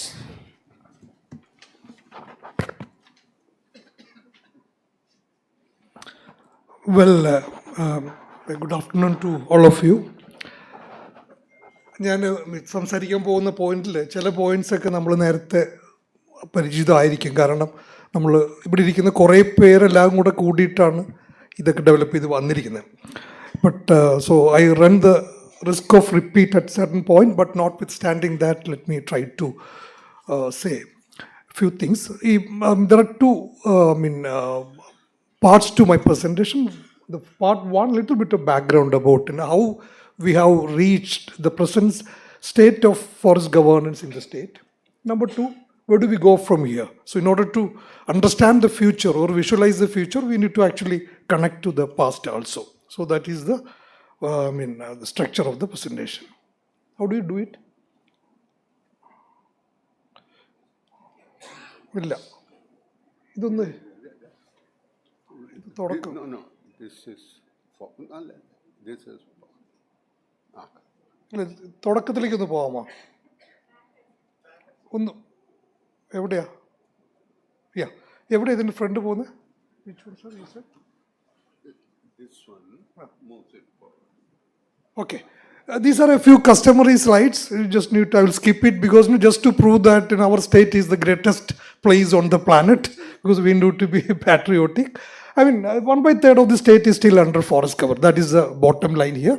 I mean, there's a lot of debate on that. That is in terms of extent, but in terms of its content, the actual habitat quality, it is debatable. Around 80%, 78% is, what do you call, natural forest. The rest are under plantations, leased out areas, etc., etc.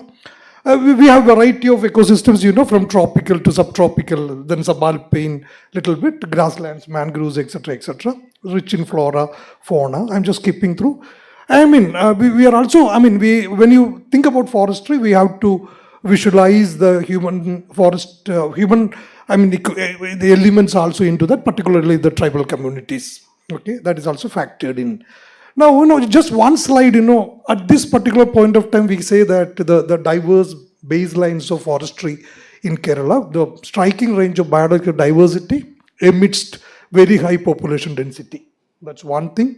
There are contradictory sectoral directives and extremely rich, ambitious developmental imperatives. ആരോ പറയണ്ടായി 2050 നമ്മുടെ നാട്ടിലുണ്ടാകാൻ പോകുന്ന concrete നിർമ്മിതികളുടെ 95% construction തുടങ്ങിയിട്ടില്ലെന്നാണ്. So you can imagine the kind of pressure that is going to come on. Contesting land use assertions, very active, what you call, PRI, our society is very active to the extent of what you call extreme vocalism. And, in this particular context, one thing, increasingly violent human forest interface. Now, these are the factors, that is in a broad manner, we can say that has shaped Kerala. But, I'm just trying to actually take you back a little bit, now the historian says that actually the human Homo sapiens first set foot in Kerala about 55,000 years ago. So what was the interaction? Historically, what was interaction of Homo sapiens with nature? That was this slide talks about that actually. So, I'm also using kind of a periodization as a pedagogy, the historical pedagogy in order to arrive at here. You say that between 55,000 BC to around 3000 BC, practically not much is known. What is known is that actually people came here, largely they were following the coastal route, not much interaction with nature. Number two, from 3000 BT to 6th century AD, we can say that some social organization is happening in the state. A lot of reference to that we can actually learn from Tamil Sangam literature. But basically the life remained as hunting and gathering mode. But little bit of shifting cultivation also we can see that it started coming up. Population was not very, very, very big. So, again, the influence on nature was not profound during that particular period. But, this particular period is also known for the evolution of the sacred groves. That is more important. The second phase, early historical phase, we can say about the 6th century AD to 18th century AD. You say that this is an important era in which around starting with maybe 6th century AD, a large-scale conversion of Kerala's ecological landscape, particularly the coastal region, the swamps, we can see that, particularly for paddy and coconut cultivation. So this era I would call as the era of transformation from a forest-based, forest-dominated landscape to human-dominated landscape of Kerala. This is a very important point. So many of us have a notion that Kerala is a virgin landscape. It is not. Almost every part of Kerala is converted and mutilated, but nature repaired it. That's a reality. Now, from 18th century AD till independence, I would call this era as the era of techno-capital imperialism, largely the British period. And this particular period is, known for the evolution of state monopoly over forest resources, and particularly for utilitarian objectives of timber, and legal framework came, and pupil exclusion and mathematics as the governing principles of forest management that started with this era. So starting with 1865, I would say that with the establishment of India's forest department, the Indian forest department was actually based on a biomathematical and pupil exclusive framework. This is very, very relevant in the current context. Then you can also see the way various the human migration to the Kerala's landscape, starting with what is coastal area, then to midland, and then to the highlands. Chronologically, and 5 crops practically, starting with the coconut, paddy, then coffee, tea, then rubber, and in between an indigenous crop, teak, has almost completely radically altered the landmass of Kerala. And, contrary to the common myths these days, agriculture and forestry, they were very close once upon a time. And most of the agricultural forest plantations were raised in tandem with what we call agriculture. And some of these examples, starting with maybe 19th century. And heavy machinery was also used in forestry operations, even in the historical past. Then the post-colonial period, you say that 1952 onwards, this is the era of commercial forestry. We continued with the same practice. a lot of actually natural forests were actually heavily utilized. Then came the monocultural plantations to supply raw material to forest-based industries. But it was also during the same period that the notion of 1/3 of the land should be under forest cover in order to give water to agriculture, that came in during this particular period. Then, the next year, I would say that 75 to 1995, this is an era of environmentalism, especially after Silent Valley agitation. It was a deep ecological movement, but we also had another movement, Chaliyar protection movement, but that was never given the kind of attention that received. And this particular era is actually characterized by kind of a deep ecological what you call coloration given to the overall environmental movement of the state. Then 1995 to 2010, I would say that it is an era of limited participation, particularly the participatory forest management. That came largely mostly as a policy imperative of the Planning Commission, but it was also the same time when the state was doing the decentralized planning from 1992 onwards. So it actually gelled well. So, but it was only a limited participation, I would say. 18% of the state's forest cover is now, in paper, managed by actually this participatory forest management program. It was also during the same time Biological Diversity Act came and the Forest Rights Act came.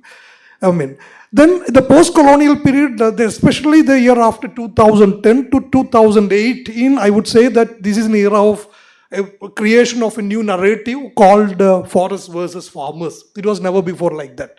That's my important point here.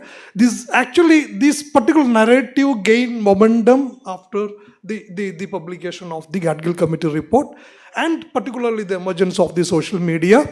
And that led to a kind of a new dimensions of environmental activism in the state as we see today, especially ever after the ecological movement spearheaded by Sugatamari teacher. She passed away. Okay, so this is an important era. Then we had these 2018 floods, as mentioned by someone here. That is an era of hydrology and eco-restoration, because it was during that era, particularly 2018, a lot of discussion was actually happening around how to ensure hydrological security of the state.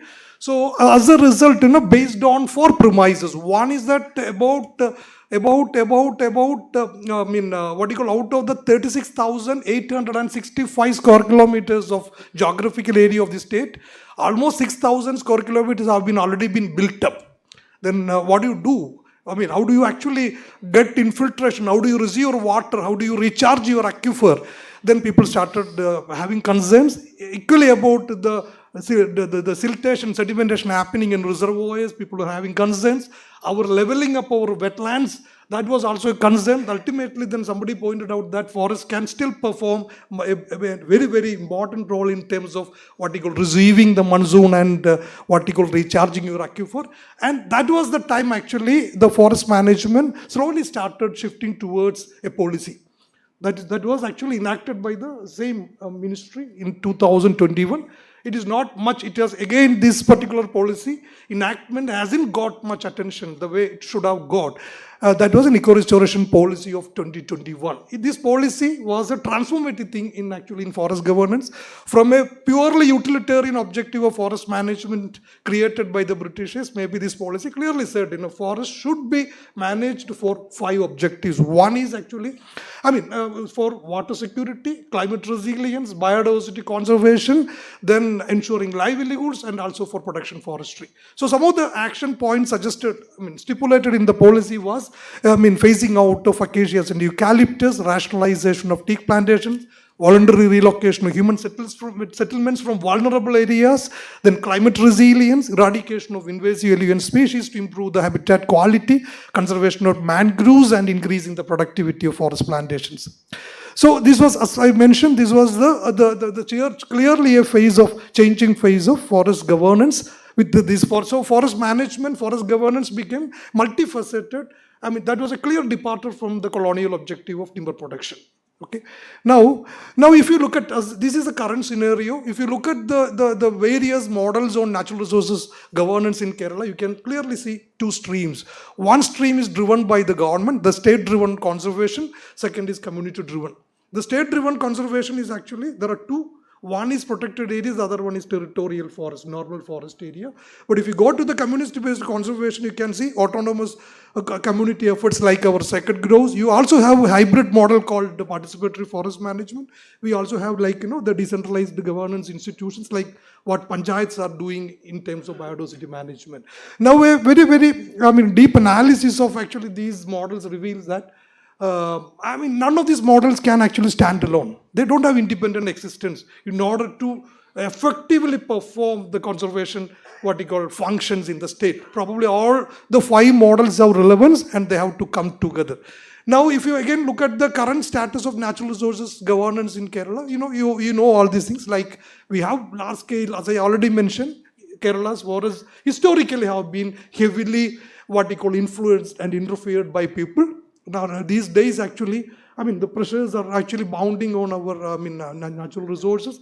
Large-scale changes are happening around our forests and natural resource-rich areas. Fragmentation is a reality. Linear intrusion is happening. Climate change again creating big havoc in many places. Okay, now.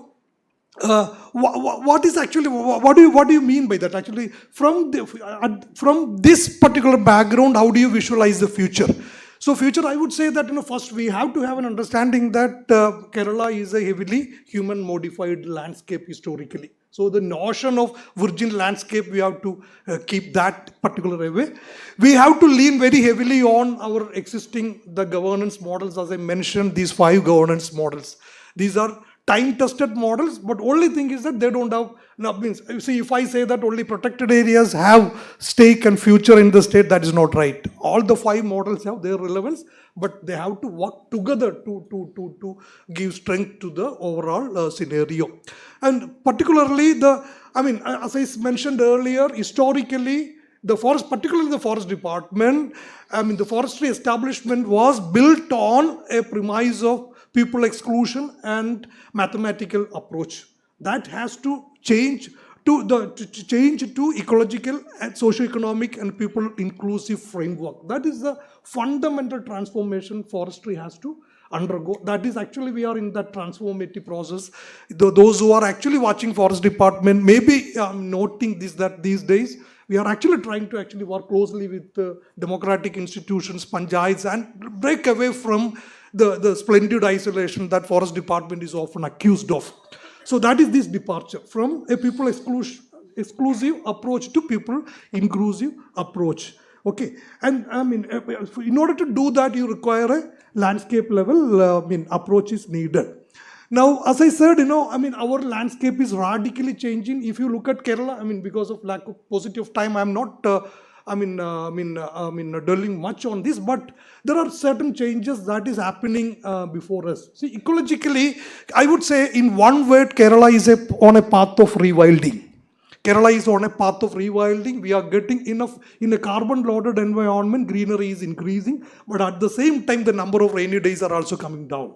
And in order to get the same habitat with 1 degree rise in temperature, an animal has to move 270 meters on the higher side, the mountains, or 270 kilometers to the pole. So some of the animal migration behaviors which you see often these days might be because of this. We have to delve deep into that. So on an ecological framework, Kerala is changing. Demography, as you know, ours is an aging population. Youngsters are moving out. In many places of the state, there is an accusation that actually animals are coming down because people are actually moving out.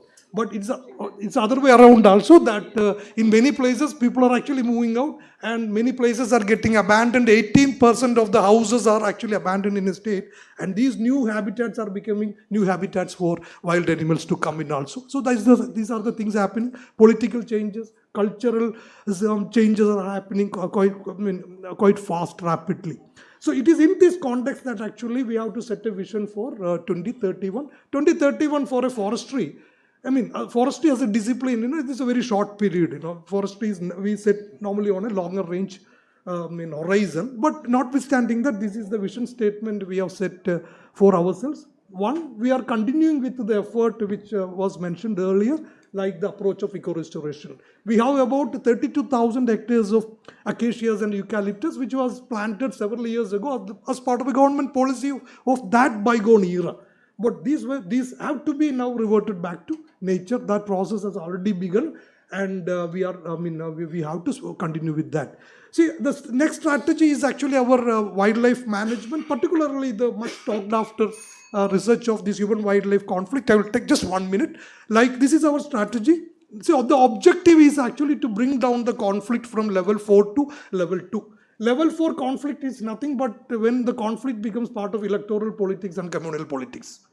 But we really want, unfortunately, at least in some parts of the state, it has assumed that particular level. We want to bring it back. And the approach is basically three. One is, it has to be a landscape-based approach. It is not that, on a smaller scale we can visualize this. It's a very complex issue. Second is intersectoral. Everybody has a stake. Everybody sitting here has a stake.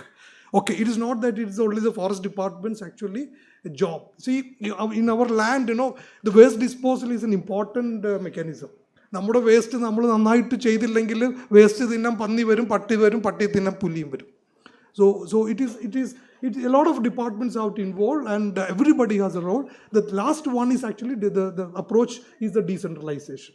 Like, the actual action has to happen at the panchayat level, and for that there are cross-cutting themes like research, capacity building, visibility, including the resource mobilization which I was talking about. Balakrishnan is there. Actually, we need to harness the powers of Biological Diversity Act for that. ഇപ്പം നമ്മൾ കേരളത്തിൽ ഈ human wild life conflict mitigate ചെയ്യണമെങ്കിൽ 300-400 കോടി ഒരു വർഷം വേണമെന്ന കണക്ക് നല്ലതായിട്ട് ചെയ്യണമെന്നുണ്ടെങ്കിൽ the actual allocation is just 1/4 of that or 1/5 of that. So where do we get it? There is a provision. We want actually a decent, see, our state is famous for decentralized governance. We can actually mobilize resources in a decentralized manner also by invoking the particular provisions in Biological Diversity Act. We want to continue and strengthen our PFM, the participatory forest management mechanisms, by empowering the forest dependent communities. Social forestry, it's almost like a military police, I would say, or the extension machinery of the department. They have to work in the forest people interface, especially they have a larger role in the, assuming that 93% of Kerala's population is going to live in cities by 2041. So they have a big role to play. Ecotourism, already substantial livelihood opportunities as well as visitor-friendly opportunities have been provided by Forest Department. Now this need to actually, now we need to fine-tune it rather than, destination expansion. It is a product expansion, value expansion that is going to actually be the key to this particular strategy. Modernization and efficient public service, that is very, very, very important thing. And infrastructure, human resource development, this is another important aspect. And finally, the climate change. And climate change, as you know, it's a cross-cutting thing. നമ്മൾ എപ്പോഴും ആരോ പറഞ്ഞതുപോലെ മരങ്ങൾ കൊള്ളുന്ന വെയിലാണ് നമ്മുടെ തണലെന്ന് പറഞ്ഞതുപോലെ, as the first speaker said, adaptation. But I would say that പറഞ്ഞാലും ഇല്ലെങ്കിലും forestry has always been adaptation as well as mitigation. നമ്മളത് റിയലൈസ് ചെയ്യുന്നത് മാത്രമേ ഉള്ളൂ. അപ്പോൾ ആ ഒരു ആസ്പെക്റ്റിലും ആദ്യം പറഞ്ഞ 7 മോഡലും 7 ആസ്പെക്റ്റ് നമ്മൾ നന്നായിട്ട് ചെയ്ത് കഴിഞ്ഞാൽ by default automatically this objective also will be met. ഇങ്ങനെ ഒരു ഒബ്ജക്റ്റീവിലാണ് we want to place forestry in the coming maybe decade or the next decade. Thank U.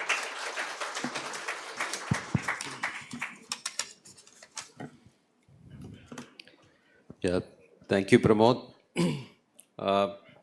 So, typical of him, he took us through the historical route to understand what is at present and what is there for us in store in the future.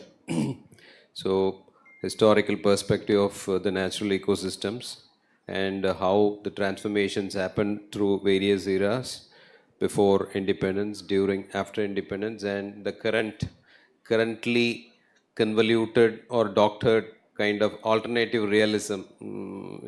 We keep hearing that in Hollywood movies, and that's what we are seeing now happening in our society. Yeah, so all that, it took us through that, and the natural resource governance existing models which are available in the state, and what holds the future for us. So one beautiful tagline that he mentioned was, from biomathematical and people exclusive approach, we need to migrate to ecological, socio-economic and people inclusive approach. And of course, That is what is envisioned in the vision statement for the department for 2031 and beyond. And he briefly took us through the various sectoral visions for the department as well. Thank you very much for your learned thoughts about this topic. Now, I think applauses are hard coming, so whenever a speaker completes his speech, kindly show your love, show your appreciation. Thank you. And that keeps you awake as well. Yeah. A little bit of physical activity. Yeah. Now, I would like to request Dr. Sudha Narayanan, Senior Research Fellow, International Food Policy and Research Institute. She is attached with even though the institution is located in Washington, D.C., so she is attached to the Delhi office of our country. So, Dr. Sudha, please. Yeah, thank you very much. Good morning, everyone. I'm an agricultural economist by training, so I'm going to focus on these two topics from the perspective of agriculture and farmers. So I think previous speakers have already talked about what sustainability means, what resilience means, and I'm going to just focus on what it means for the farmer. So for the farmer, it manifests as irregular rainfall, temperatures, high temperatures, when it shouldn't be at sensitive parts of the crop growth cycle. So it's a whole lot of risks on farm that they have to be adapt to and be less vulnerable to. And this can sort of comprise of cropping pattern shifts, access to irrigation technologies, and so on, so that the yields are protected, the incomes are protected, and their assets are not drawn down, and their debt position is not changed. So these are the immediate lived experience of farmers. For environmental sustainability, we talk about fundamentally the protection of your resource or production base, and it can be soil quality, groundwater, and of course agriculture is increasingly being implicated for emissions, especially in rice and livestock.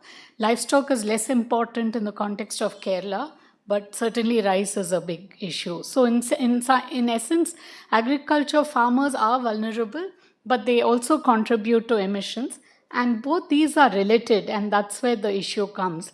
So this is essentially the crux of my talk. And actually, after saying this, I could just stop, but I'm not going to, and I'm going to talk a little bit about examples and solutions that I have been working on or associated with.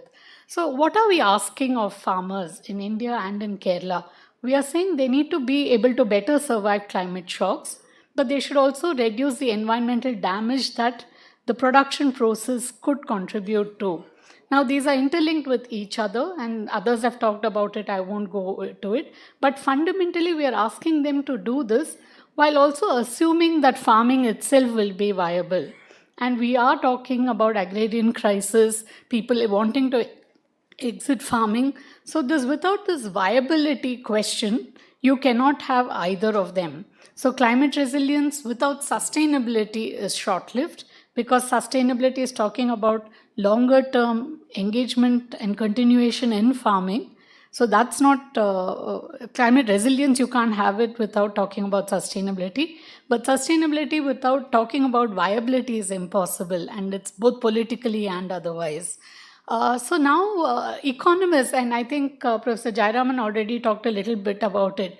These are all considered public goods, right? Climate resilience can be individually beneficial, but certainly the responsibility for environmental sustainability we think of as a public good. So the question comes, what incentivizes farmers to do this?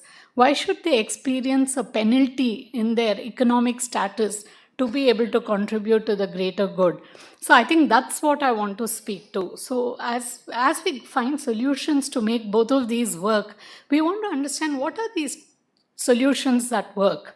Now we can start with technology and say, are there specific technologies that ensure viability, but also result in both resilience and sustainability? And then what policies will enable these to happen? And these policies can be regulation, transfers, ecosystem services, and some way to support adoption of these, or level the playing field, whichever way. And then at what scale? We want all of these technologies to work at scale, but not all technologies are scalable. In which case, then what kind of differentiated strategies do you use to accommodate the heterogeneity? And then who pays for these? And I think that's the underlying constraint, that if these technologies do not automatically increase farmer livelihood or status of incomes, then who bears the cost of these if we want them to adopt these? So I want to give good examples and bad examples. And I think immediately when you think of technologies that protect the environment but are not necessarily beneficial to the farmers, groundwater regulations comes to mind. And we think of Punjab and Haryana as a classic. Crop residue management comes to mind.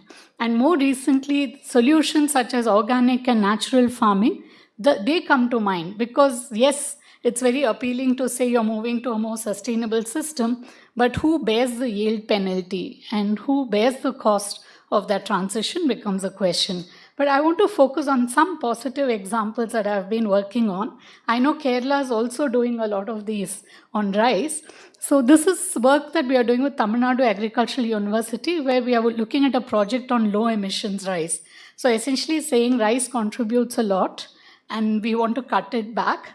And so Tamil Nadu Agricultural University is doing these experimental plots where they are using direct seeded rice, alternate wetting and drying, and this bacteria called PPFM, which actually consumes methane, and soil nutrient management. And these combinations of that, so far the results suggest that there are no yield penalties. In fact, yields increase. So that this is a technology that delivers both environmental sustainability. It also makes it resilient because these techniques actually protect it from unseasonal rains and so on. But it also delivers viability for the farmer. So this is something that is like a winning technology. I say this cautiously, experiments are still going on, but there seems to be some promise. But the challenges here are who will adopt it and will everyone adopt it? So adoption at scale is a question. And I think anyone who works on rice here knows that directed seeded rice has its own problems. Not everyone can do alternate wetting and drying. So it's very clear that when you scale, you have to factor in very different contexts of rice farming itself. The second example is drones. And recently we've been working on drones. And one of the amazing things is we think drones are ahead in the future. And I put all of these examples together because of the 2031, just to say that the drone revolution is happening already very quietly in India. And I think over the next few years, we are going to see this emerge as an important thing. Now, the advantage of drones, as we are seeing from farmers' experience, is that it moves from intensive input use to more precise use of inputs. And in theory, it can increase yields, save costs, labor costs, as well as costs of the inputs if you use less of it. And it has clear potential for environmental and human health benefits. But there are challenges. I won't talk in greater detail, but there are some challenges associated with it. But these are technologies that are already at our doorstep that we need to invest in to see how these can be expanded, where it delivers both benefits to the farmer. So in some sense, the technology pays for itself and has positive benefits. The third is something interesting because human-animal conflict was mentioned here. We've just come from a survey of 35,000 farmers in Orissa. And I say that to impress you, that it's not often that we do a survey of so many households. But one of the things that came about is we asked, this is on vegetable farmers, and we asked who grows it, why don't people who don't grow it not grow it, and there are people who quit growing vegetables, why did they quit? And very often economists say markets are the binding constraint, but we did not find that. It was water, it was land, and it was animal conflict. So that's what this graph says. 46% of those who quit vegetables did so because of animal conflict, and 26% of vegetable growers were saying animal conflict. And so here we are talking a little bit to the Orissa government, on polyhouse-based vegetable cultivation. Now, they tried polyhouse-based cultivation in response to animal conflict. And by the way, these are not always elephants. These are monkeys mostly there. Elephants probably would not care about whether it's a polyhouse or not. But when they did that, the cyclones actually, polyhouses could not withstand it. So we are now encouraging some design innovations in polyhouse-based vegetable cultivation. So I'll stop here with one negative or bad example. And I mentioned crop residue burning and so on. But this is a project we did in Bangladesh, and where certification for sustainable cultivation is often promoted as a solution, where you say that it's a win-win solution because farmers get certified, and then you sort of extract that payment from the consumers, because consumers are willing to pay for certified produce. There's a premium. So the consumers are paying for this technology to make farming systems both lucrative and sustainable. And here, this is an experiment we did it's not an experiment, sorry. We did an evaluation of an intervention in Bangladesh, where they were trying to shift shrimp farmers from a polyculture, multi-system agriculture to one that was monoculture. So on the left, you see this image where they grew rice, vegetables, multiple species of fish into something that was biosafe, cordoned off monoculture. And this was the idea was you group small farmers together, get them group certified, export it to Europe, and they get a premium. And so that was the premise of this. And the idea was that European consumers, especially retailers, would be willing to pay a premium. Right now, all the shrimp goes into restaurant industry. Now, if you put it in supermarket shelf, there would be a higher premium. But what we have found is actually there is no perceptible yield or income differences when they move, because they are switching in shrimp, monoculture shrimp, but moving out of vegetables and rice, which could have also brought them money. And there's also a dietary penalty in diversity. So that was the flip side. But most importantly, we also did consumer experiments in the EU in about 6 countries and found that the willingness to pay for certified shrimp did not exist.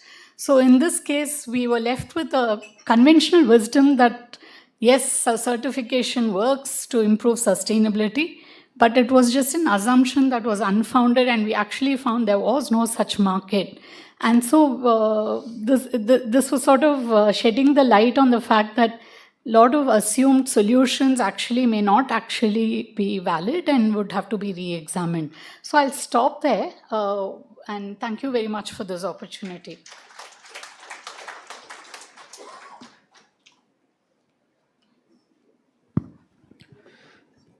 Thank you, Dr. Sudha. So, she brought out initially she started the conversation with a very interesting slide. Indian agriculture, both vulnerable and consequential. That sums it all, I think, and the next one was even more intriguing. Climate resilient farming. We are asking our farmers to go for climate resilient farming. Are we asking too much of them? Is it like, asking them to run with the hare and hunt with the hounds? Or is this what we want them to do? I don't know. So, a lot of questions raised. But at the same time, some successful examples she has been part of, and those experimental results also she shared with us. And it's really inspiring, but we have a long way to go in this area, I would suppose. So thank you, Dr. Sudha. Now, I would like to request Professor C. George Thomas, who is former chairman of the Kerala State Biodiversity Board and former director of Research Integrated Rural Technology Center, Palakkad. Professor George, please. Respected Chair, distinguished delegates.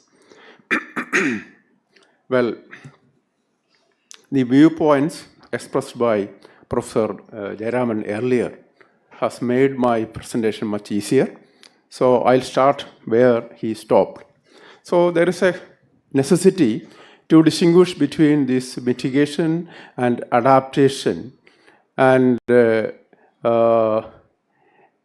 we have to educate people in that way, where we must stress, where we must give more stress, in what aspects, whether it is mitigation or whether it is adaptation, especially a state like Kerala, where climate vulnerability is much higher.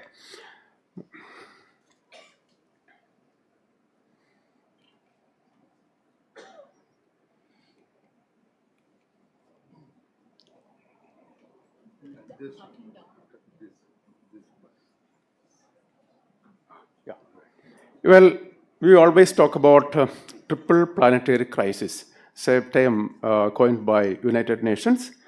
Climate change, biodiversity loss, and pollution. Of course, there are other crises emanating things are there, but we give more importance to these three: climate change, biodiversity loss, and pollution. These are all related also, and we have international treaties also for combating or to managing this. For climate change, we have UNFCCC, United Nations Framework Convention on Climate Change. For biodiversity loss, we have CBD, Convention on Biodiversity. And for pollution, again, we have several mechanisms, especially for ozone. We have our Vienna Protocol and Montreal, Vienna Convention and Montreal Protocol, then air quality standards.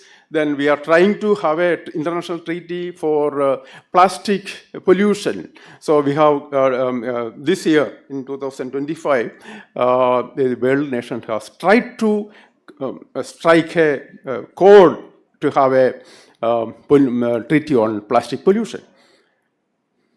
Well, we always talk about 4 pillars for climate action.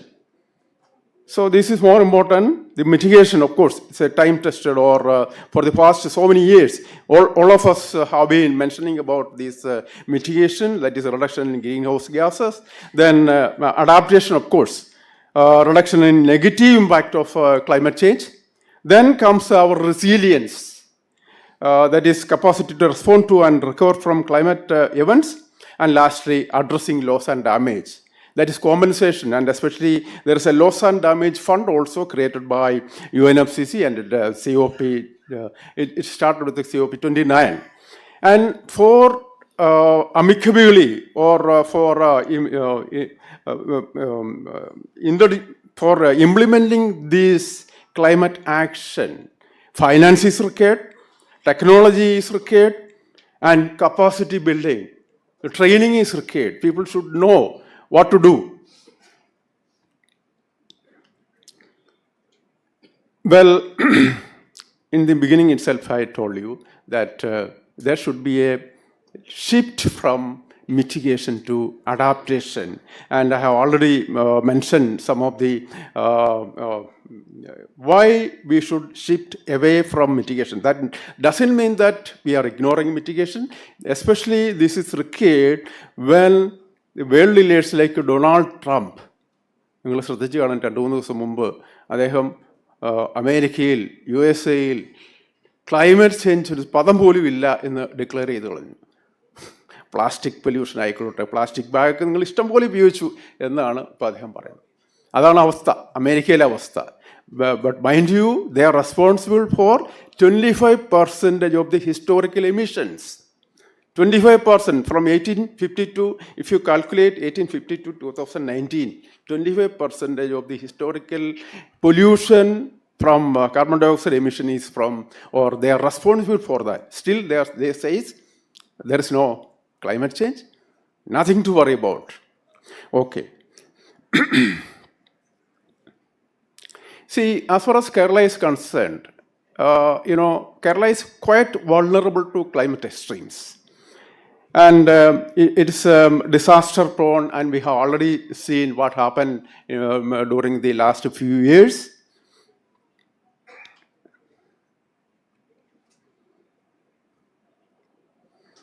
See, എന്താണ് പറയുക, നമ്മൾ കേരളത്തിൻ്റെ വീതി പറയുമ്പോൾ വളരെ ഒരു ചെറിയൊരു സ്ട്രിപ്പാണ് ഇന്ത്യയുടെ തെക്കേ അറ്റത്ത്. ഒരു സൈഡിൽ അറേബ്യൻ സീ, വേറൊരു സൈഡിൽ the so-called Western Ghats. And extreme rainfall events, then floods during the period of 2018-2019, then the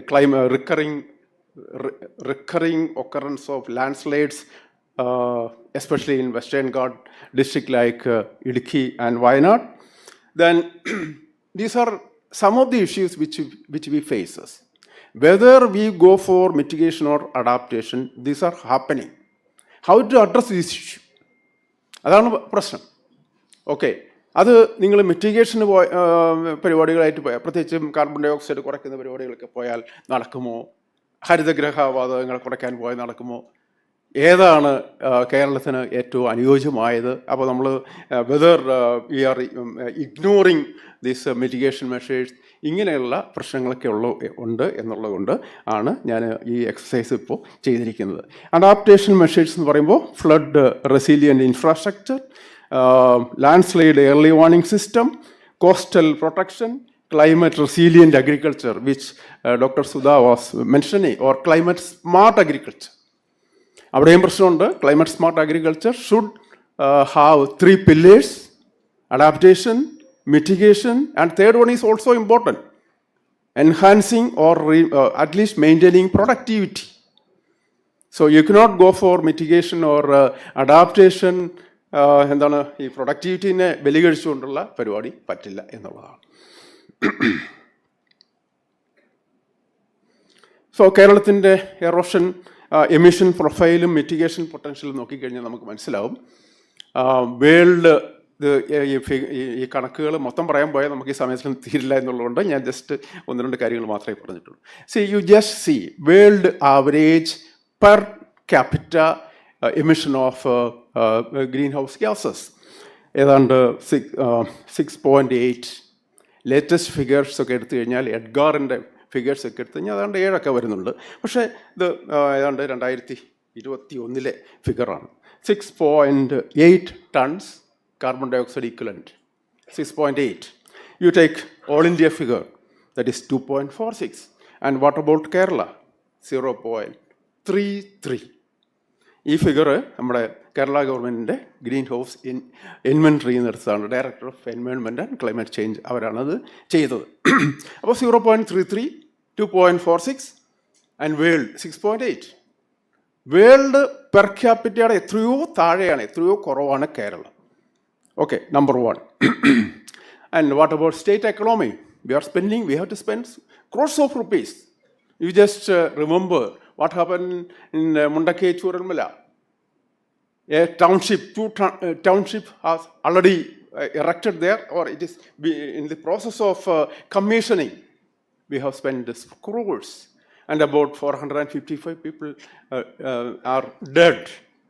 So, while mitigation is globally imperative to limit warming to 1.5 to 2 degrees Celsius, Kerala's contribution to global emission is very small compared to the scale of vulnerability it faces. Okay. കുറച്ചങ്ങ് വിടുകയാണ് കേട്ടോ. So you talk about or you consider the economic considerations. Kerala's fiscal landscape. അല്ലേ, നമ്മൾ സാധാരണതയിൽ കേരളത്തിൻ്റെ എന്താണ് ഡെപ്റ്റ് driven ആണെന്നൊക്കെ നമ്മൾ പറയാറുണ്ട്. ഇങ്ങനെ കടം വാങ്ങിയാണ് നമ്മുടെ കാര്യങ്ങളൊക്കെ ഓടിച്ചുകൊണ്ടിരിക്കുന്നത്. അപ്പോൾ how to spend money which is hard earned. Recurrent extreme events have imposed substantial economic losses, straining public finances and development gains. Okay, അപ്പോൾ എന്ത് ചെയ്യണം? Preventive adaptation measures. That includes resilience also. അപ്പോൾ ഇത് മലയാളത്തിൽ പറയുമ്പോൾ നമ്മൾ മിറ്റിഗേഷന് ലഘൂകരണം, അഡാപ്റ്റേഷന് പൊരുത്തപ്പെടൽ, റെസീലിയൻസിന് പ്രതിരോധം, അങ്ങനെയൊക്കെയാണ് നമ്മളിപ്പോൾ പ്രയോഗിച്ചു തുടങ്ങിയിരിക്കുന്നത് കേട്ടോ. നാട്ടുകാരോട് പറയുമ്പോൾ അങ്ങനെയാണ് പറയുക: ലഘൂകരണം, പൊരുത്തപ്പെടൽ, പ്രതിരോധം. That is resilience. So the resilience go along with adaptation in most cases. Now we are trying to separate adaptation and resilience into 2.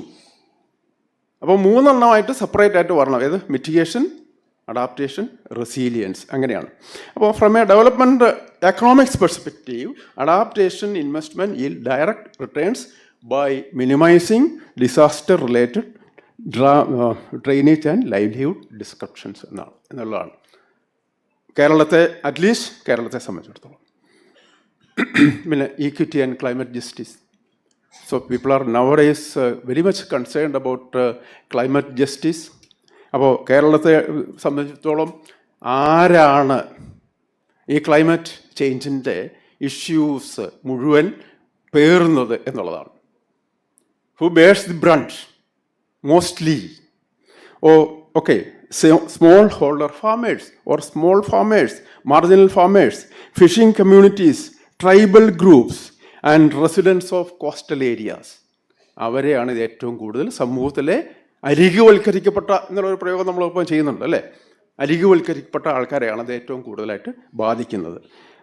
By strengthening livelihood resilience, enhancing early warning system and promoting ecosystem based adaptation. ഇതിൽ ചിലത് റെസീലിയൻസിൻ്റെ കാറ്റഗറിയിൽ വരും, ചിലത് അഡാപ്റ്റേഷൻ്റെ കാറ്റഗറിയിൽ വരും. The state can protect marginalised communities from disproportionate harm. അതാണ് ക്ലൈമറ്റ് ജസ്റ്റിസിൻ്റെ ഭാഗമായിട്ട് പറയുന്നത്. എല്ലാവരെയും ക്ലൈമറ്റ് ചേഞ്ച് ബാധിക്കുന്നുണ്ട്, ബട്ട് നോട്ട് ഈക്വലി. അതാണ്, ചിലരെ കൂടുതലായിട്ട് ബാധിക്കുന്നു, ചിലരെ വളരെ കുറച്ചേ ബാധിക്കുന്നുള്ളൂ. അപ്പോൾ ലാസ്റ്റ് പറഞ്ഞിരിക്കുന്ന പോയിന്റ് നോക്കൂ. Mitigation although necessary may not directly address localised vulnerabilities. Therefore, adaptation serves as a vehicle for climate justice.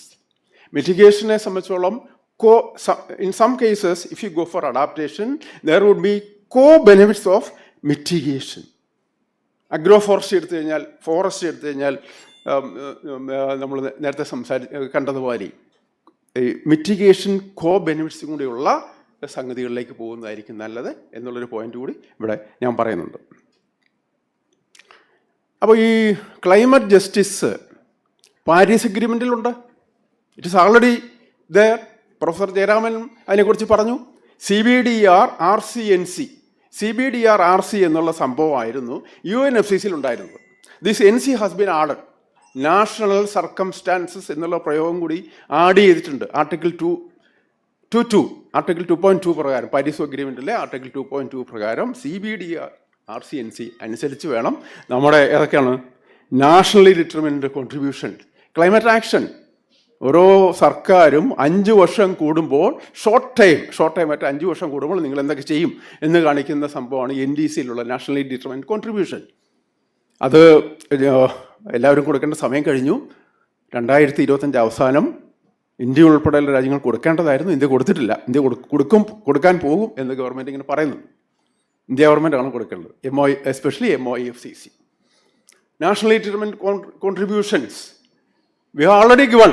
NDC 2.0 aiming to 2030. It's the next one aiming 2035. NDC 3 that is pending. Okay. Similarly, biennial transparency report, that is also pending. Anyway, അതിലേക്ക് ഞാൻ കൂടുതൽ പോകുന്നില്ല. CBDR-RC അത് പറഞ്ഞിട്ടുണ്ട്. എന്താണ് common but differentiated responsibilities. There is a common responsibility, differentiated responsibility, respective capability. ഓരോ രാജ്യവും തമ്മിൽ ഇത്തരം കാര്യങ്ങളിലൊക്കെ മാറിക്കൊണ്ടിരിക്കും.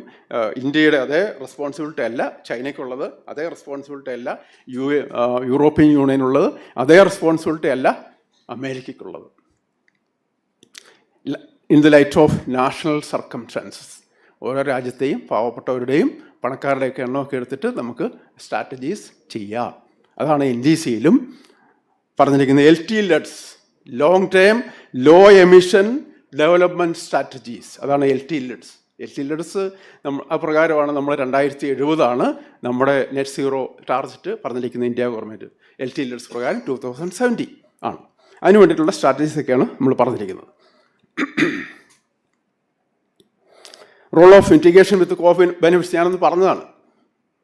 ബെനിഫിറ്റ്സ് ഉള്ള മിറ്റിഗേഷൻ മെഷേഴ്സിൽ ചെയ്യുന്നതുകൊണ്ട് കുഴപ്പമില്ല. അവിടെയാണ് നമ്മുടെ ഈ പറയുന്ന സംഗതികളൊക്കെ വരുന്നത്. പിന്നെ റിന്യൂവബിൾ എനർജി എക്സ്പാൻഷൻ, ആവശ്യമാണ്. സോളാർ എനർജിയിലേക്ക് പോകുന്നതുകൊണ്ട് കുഴപ്പമില്ല, അത് മിറ്റിഗേഷനാണ് അവിടെ ഉള്ളത്. Electrification of public transport, energy efficient buildings contribute to emission reductions while simultaneously enhancing resilience and public health. അതുപോലെ തന്നെ ഇവിടെ ഈ പറയുന്ന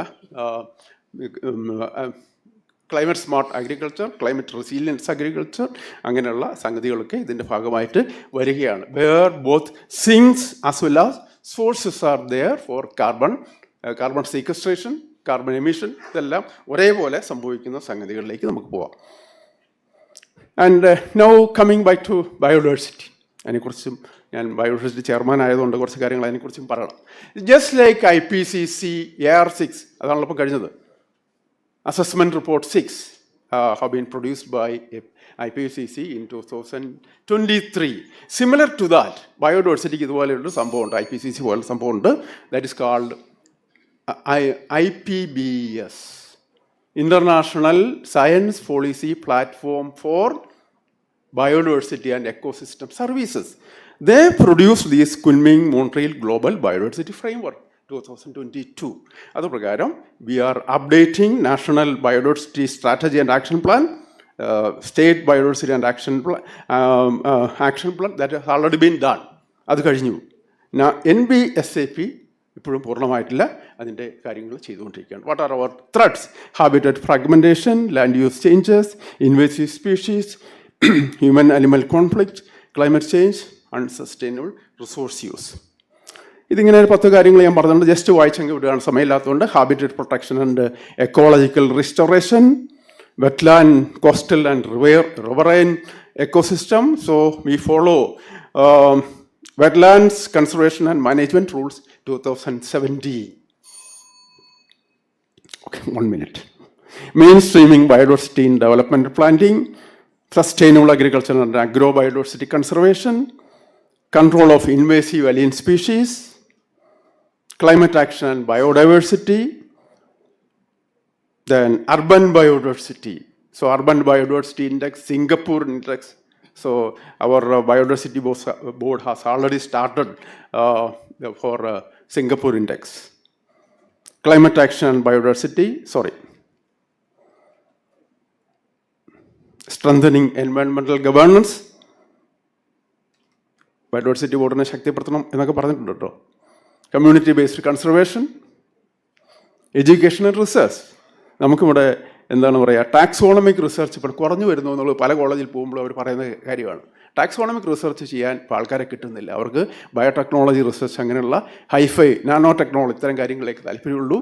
അതുകൊണ്ട് strengthening taxonomic research and digital biodiversity database required. Biodiversity literacy programme in schools and colleges.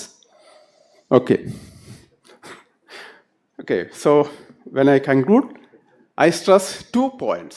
So this adaptation must get more importance. Of course, we should also talk about mitigation with co-benefits and conservation of biodiversity. It cannot be isolated from developmental planning. Instead, it should be must be mainstreamed into agriculture, infrastructure, climate policy, and local governance. So thank you very much.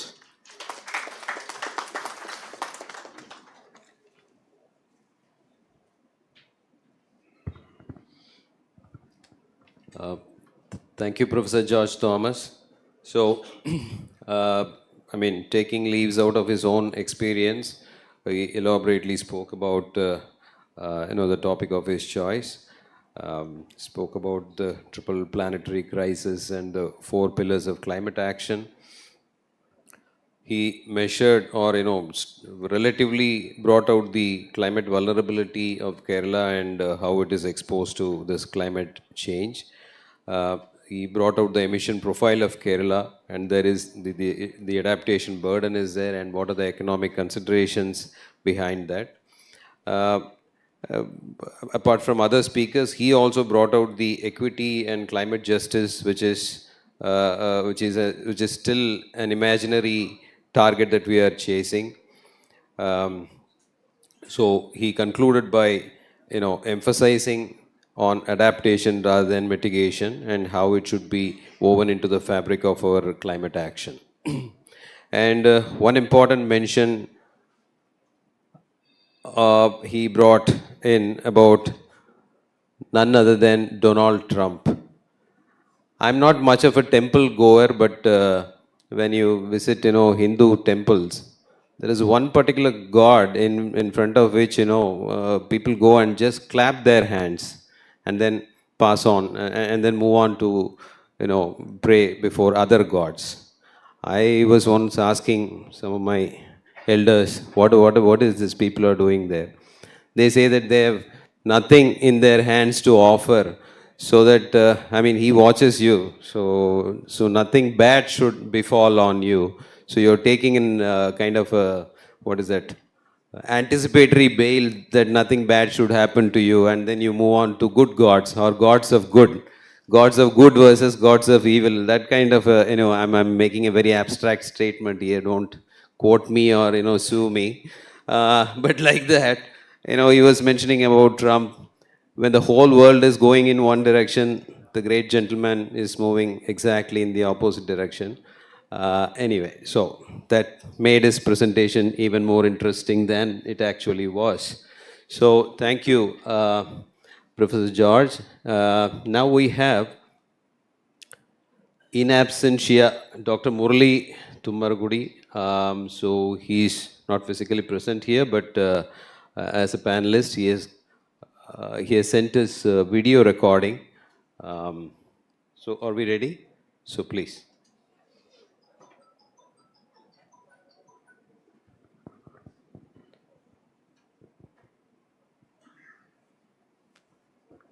ഈ vision 2030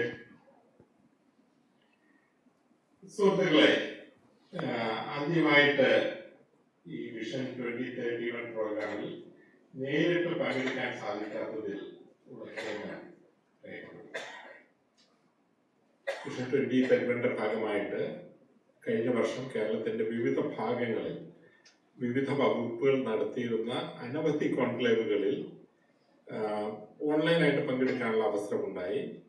പല വിഷയങ്ങളിലേക്കും എഴുതി inputs കൊടുക്കുകയും ചെയ്തിരുന്നു.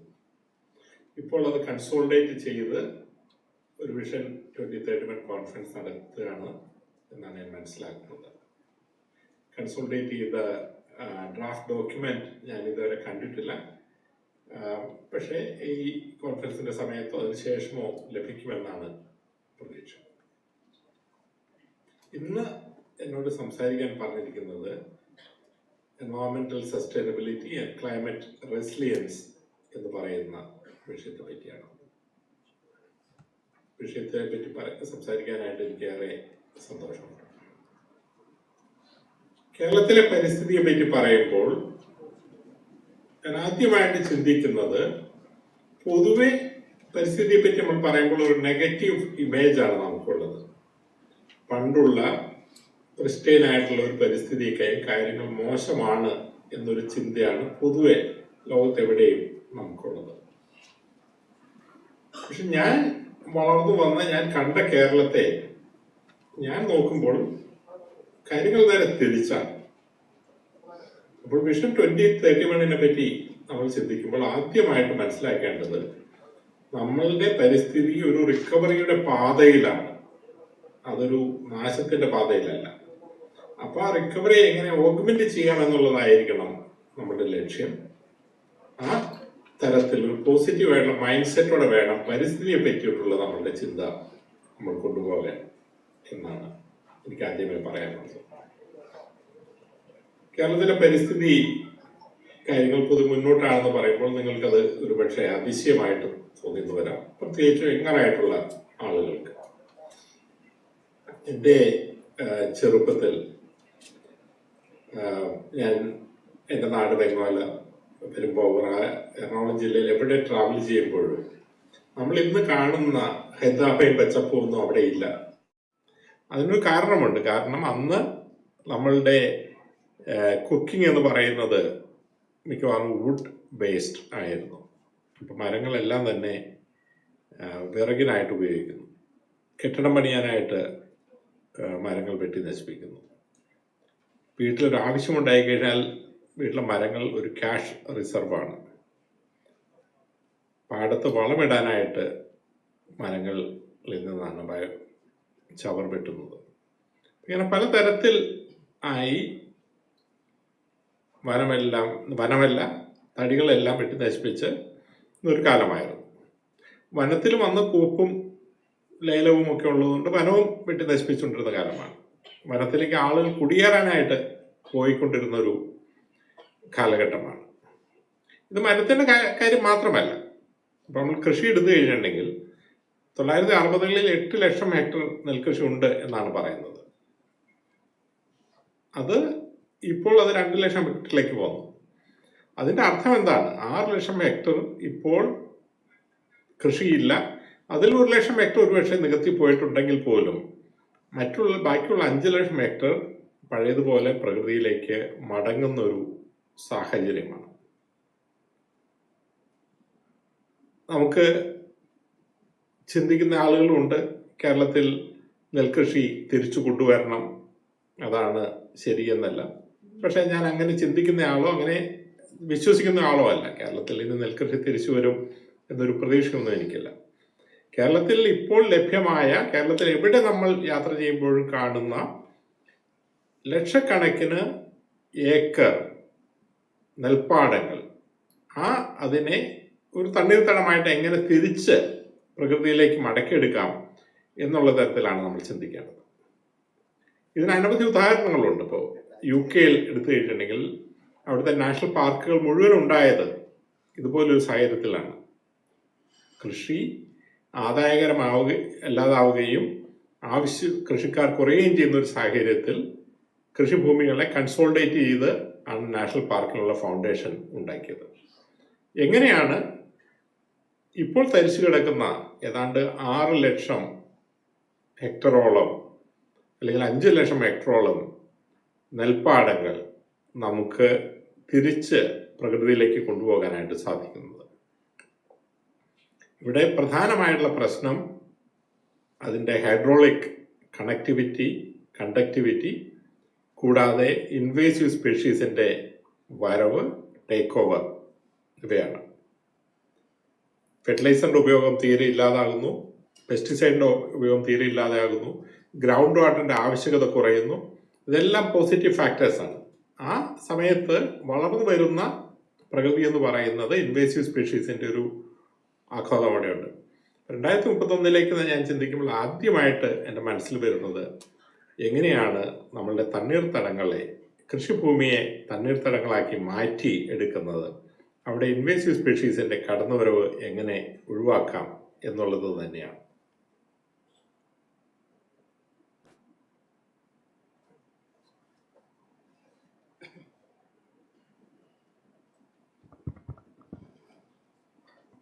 Yeah, even in his absence, Dr. Murli, he has brought out a intriguing point. Actually, very positive frame of mind he brought to the whole discourse today. That let's not think that our environment, our ecology is on a path of destruction, but it's on a path of recovery. And how do we augment this process? With this question, he has left us to think it over. I thank him on our behalfs. Now is the time, now that all the formal speech has been done and over with, now it's time for interactions with the general audience here. Now I think there can be a big sigh of relief and then a big surge of questions as we normally expect. So let's take, now that we have overshot our time, we'll take at least 15-20 minutes for questions and answers. You can pose general questions which can be answered by any of the speakers who find it appropriate to answer, or you can direct your questions straight away to the concerned speaker, to which they can respond. Now the floor is open for discussion. So kindly raise your hands and introduce yourself before you ask your question. Thank you.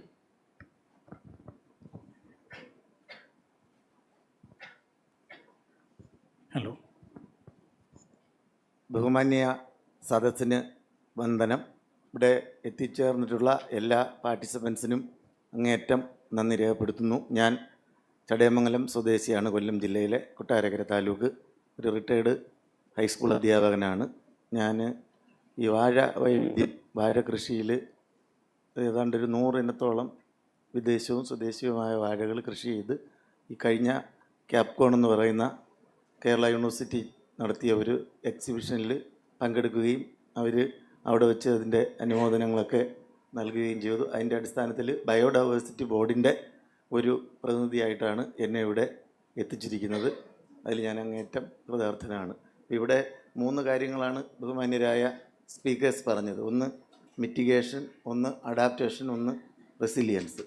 അപ്പം mitigation എന്ന് പറഞ്ഞു കഴിഞ്ഞാൽ നമുക്കുണ്ടാകുന്ന risk factors അതിനെ എങ്ങനെ ലഘൂകരിക്കാം. അപ്പോൾ പരിസ്ഥിതിയെ manage ചെയ്തുകൊണ്ട് പരിസ്ഥിതിയുടെ സംരക്ഷിതാവസ്ഥ നിലനിർത്തിക്കൊണ്ട്, സന്തുലനാവസ്ഥ നിലനിർത്തിക്കൊണ്ട് നമുക്ക് എന്തെല്ലാം കാര്യങ്ങളിൽ അവിടെ ഒരു ലഘൂകരണം നടത്താം. രണ്ടാമത്തേന്ന് പറയുന്നത് നമുക്ക് എങ്ങനെ അതുമായിട്ട് അഡ്ജസ്റ്റ് ചെയ്യാൻ കഴിയും, അതുമായിട്ട് പൊരുത്തപ്പെടാൻ കഴിയും.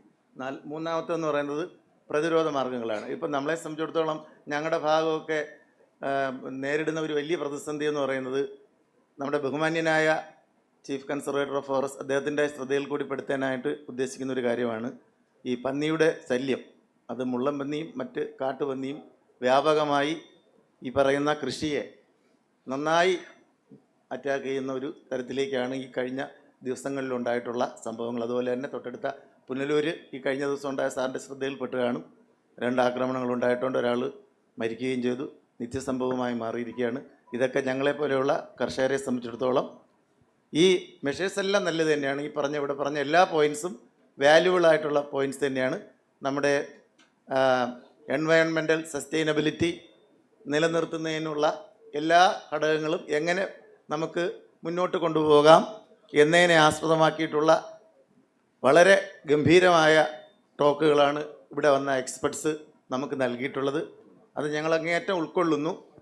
അതോടൊപ്പം തന്നെ ഞങ്ങൾക്ക് ഇങ്ങനെയുള്ള ചില പ്രശ്നങ്ങളുണ്ട്. ആ പ്രശ്നങ്ങൾ നമുക്ക് ലോക്കൽ ബോഡീസൊക്കെ മീറ്റിങ്ങൊക്കെ കൂടി ഷൂട്ട് ചെയ്യും മറ്റുമെന്നൊക്കെ പറഞ്ഞിട്ടുണ്ടെങ്കിലും യാതൊരു സ്റ്റെപ്സും ഇതുവരെയും എടുത്തിട്ടില്ല. അപ്പം അതിനെന്താണ് സത്വരമായ നടപടികൾ ബഹുമാന്യ സദസ്സിലുള്ള അഭിവന്ദരായ ഈ ഇതിൻ്റെ നിയന്ത്രണം വഹിക്കുന്ന ബഹുമാന്യർ അത് ബന്ധപ്പെട്ട് അതിനുള്ള സത്വരമായ നടപടികൾ ഉണ്ടാകണം. അതുപോലെ തന്നെ ഇവിടെ നടത്തിയ എല്ലാ ഡിബേറ്റുകളും അങ്ങേയറ്റം നമുക്ക് പ്രയോജനപ്പെടുന്നതാണ്. നമ്മളെ ഈ 2031 എന്ന് പറയുന്ന 2031 75 വർഷം കേരളത്തിൻ്റെ പിറവി പൂർണ്ണമാകുമ്പോൾ, 75 വർഷം പൂർണ്ണമാകുമ്പോൾ എന്തൊക്കെ മാറ്റങ്ങൾ നമ്മുടെ സമൂഹത്തിലുണ്ടാകാം, ആ മാറ്റങ്ങൾ നമുക്ക് എങ്ങനെ ഉൾക്കൊള്ളാൻ കഴിയും, അതിന് എന്തെല്ലാം സ്റ്റെപ്സാണ് നമുക്ക് എടുക്കേണ്ടതെന്നതിനെ ആസ്പദമാക്കിയിട്ടുള്ള ഒരു നല്ല ഒരു പ്രസൻറ്റേഷനാണ് ഇവിടെ നടന്നത്. അതിന് എൻ്റെ ഭാഗത്തു നിന്നും ഞാൻ എല്ലാവിധ ആശംസകളും നേരുന്നു. നന്ദി, നമസ്കാരം. Thank you.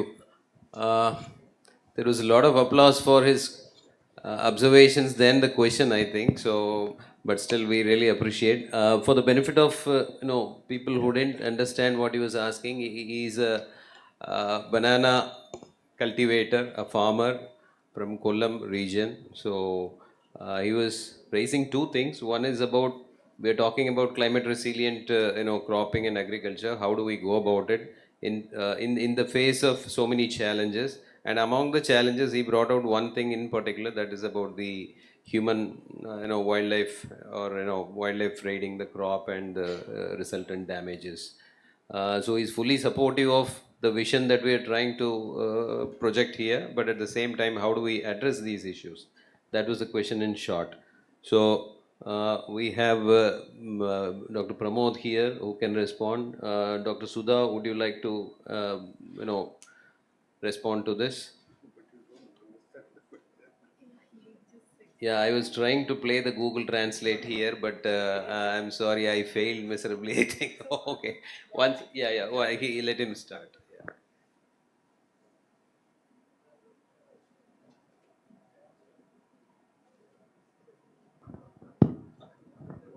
അല്ല, അങ്ങയുടെ ഈ ആശങ്കകൾ പൂർണ്ണമായിട്ട് അംഗീകരിച്ചുകൊണ്ട് തന്നെ പറയട്ടെ. അത് നിർഭാഗ്യകരമായിട്ടുള്ള സംഭവം തന്നെയാണ്, അവോയ്ഡ് ചെയ്യപ്പെട്ടത് തന്നെയാണ്, ഒരു തർക്കമില്ല കാര്യത്തിൽ. പക്ഷെ ഇതിപ്പോൾ ഈ ചോദ്യം കഴിഞ്ഞ് 2 വർഷമായിട്ട് കേരളം മുഴുവൻ ഇങ്ങനെ ഒരു 10,000 തവണയെങ്കിലും എവിടെ പോലും കേൾക്കുന്ന ആയതുകൊണ്ട് തന്നെ പറയാണ്. സന്ദേശ സിനിമയില്ലേ, ഒരിക്കലും നർമ്മകരത്തിൽ പറയുന്നുള്ളൂ, നിസാരവൽക്കരിക്കല്ല. അതിൽ പറയുന്നില്ല നമ്മൾ എന്തുകൊണ്ട് തോറ്റു എന്ന് ലളിതമായി പറഞ്ഞു തരാമോ എന്നുള്ളതാണ് ചോദ്യം. അങ്ങനെ പറയുകയാണെങ്കിൽ ഇവിടുത്തെ പ്രശ്നം എന്താണെന്ന് വെച്ചാൽ, ഇത് ഞാൻ നേരത്തെ പറഞ്ഞൊരു പ്രശ്നം ഇത് തന്നെയാണ്. നമ്മുടെ നാട്ടിൽ വളരെ ഇതായിട്ട് പറയാം, അതായത് അങ്ങേ സംബന്ധിച്ച് ഇമ്മീഡിയറ്റ് ആയിട്ട് വന്ന് നശിപ്പിക്കുന്ന ഒരു പന്നിയാണ്. പക്ഷേ അത് അഡ്രസ്സ് ചെയ്യപ്പെടണം തീർച്ചയായിട്ടും. അതിനാണ് ഷൂട്ട് ചെയ്യാനുള്ള അധികാരം ഇത് ശേഖരോട് ഇരിപ്പുണ്ട്. ശേഖരൻ്റെ ടീം നമ്മളത് ഡിസാസ്റ്ററായിട്ട് പ്രഖ്യാപിച്ചു, പഞ്ചായത്തിന് കൊടുത്തു. പഞ്ചായത്തിന് 1500 രൂപയും 2000 രൂപയും കൊടുത്തിട്ടുണ്ട്. ഷൂട്ടേഴ്സിനെയും പറഞ്ഞു കൊടുത്തിട്ടുണ്ട്. കാരണം സംസ്ഥാനത്ത് 600 പഞ്ചായത്തുകളിൽ പ്രശ്നമുണ്ട്. പക്ഷെ അത് കാര്യക്ഷമമായിട്ട് ചെയ്യുന്നതിൻ്റെ ഒരു പ്രശ്നം, അവിടെയാണ് ഞാൻ നേരത്തെ പറഞ്ഞ അതൊരു ഡെമോക്രസിയുടെ കൂടെ ഒരു പ്രശ്നം ഉണ്ടായിരുന്നു. നമ്മുടെ തദ്ദേശഭരണ സ്ഥാപനങ്ങൾ നമുക്ക് ചെയ്യാവുന്നതിൻ്റെ എനിക്കൊന്ന് ഇതിലപ്പുറത്തേക്ക് നമുക്ക് ഇതിനെ ആരെ അധികാരപ്പെടുത്താൻ പറ്റും എന്നുള്ളൊരു ചോദ്യം കൂടെ അതിനകത്ത് വരുന്നുണ്ട്. അപ്പോൾ അതും ഒരു പാർട്ടാണ്. ഇമ്മീഡിയറ്റ് ആയിട്ട് ചെയ്യേണ്ടത് നമുക്ക് വേറെ ഒന്നുമല്ല, അങ്ങ് പറഞ്ഞ് പഞ്ചായത്ത് ശ്രദ്ധപ്പെടുത്താൻ നമുക്ക് അവരെ വീണ്ടും സമീപിച്ചിട്ട് ഷൂട്ടേഴ്സിനെ വെച്ചിട്ട് അല്ല ആ പ്രശ്നം നമുക്ക് ഇമ്മീഡിയറ്റ് ആയിട്ട് പരിഹരിക്കാനുള്ള മാർഗ്ഗങ്ങൾ ഒരു ഭാഗത്തൂടെ നടക്കട്ടെ. പക്ഷേ അത് നിൽക്കുമ്പോൾ തന്നെ നമ്മൾ മറുപുറത്ത് കാണേണ്ടത് എന്തുകൊണ്ടാണ് ഇത് അധികമായിട്ട് അടുത്ത കാലത്ത് അനുഭവപ്പെടുന്നത് എന്നുള്ളതാണ്. ഓക്കെ, ജില്ലയോട് ചേർന്ന് കിടക്കുന്ന ആ ഭാഗത്ത് ഒരു വലിയ ഹെക്ടർ കണക്ക് ഏരിയ ഉള്ള ഒരു പ്ലാന്റേഷൻ കംപ്ലീറ്റ് ഇപ്പം ക്ലിയർ ഫിൽ ചെയ്ത് കഴിഞ്ഞു. അപ്പൊ അങ്ങനെ വന്നപ്പോഴത്തേക്ക് അതെല്ലാം കൂടെയാണ് ഞാനതിനെ പറയാൻ വന്നത്. നമ്മളിത് ഒരിക്കലും കുറ്റപ്പെടുത്തലൊന്നുമല്ല, റിയാലിറ്റീനെ അഡ്രസ്സ് ചെയ്യാണ്. അതായത് 3 തരം കൃഷിക്കാരെന്ന് ഞാൻ എപ്പോഴും പറയാം കേരളത്തിലെ കർഷക സമൂഹത്തെ. ഒന്ന്, വലിയ തോട്ടമുടമകൾ ഉണ്ട്.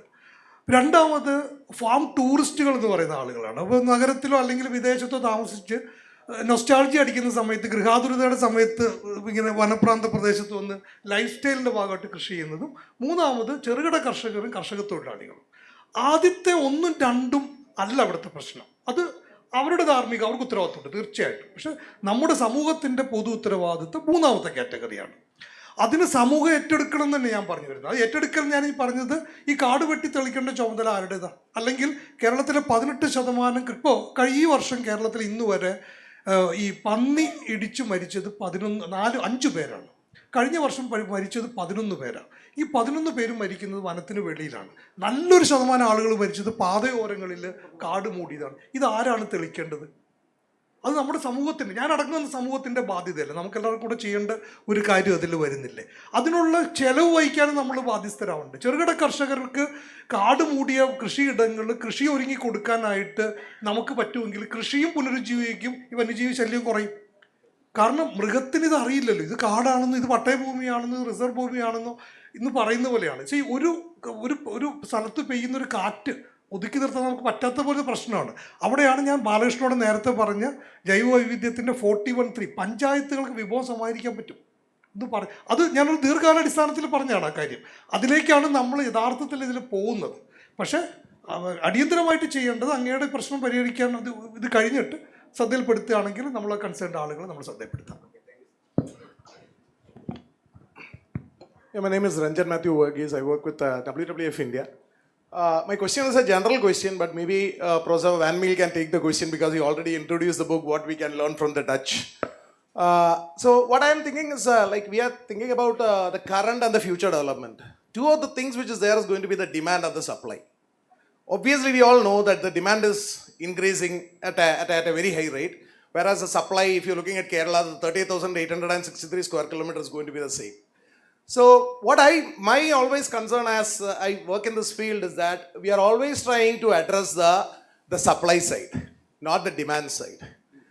We are not giving the due recognition of addressing the increasing demand, be it the population or be it the change in the lifestyle. So it's a general question. Maybe Professor Kirit also can maybe reply to that. As a country, are we doing enough to address both the supply as well as the demand? Or Van Meel can tell us how they are doing it in Netherlands.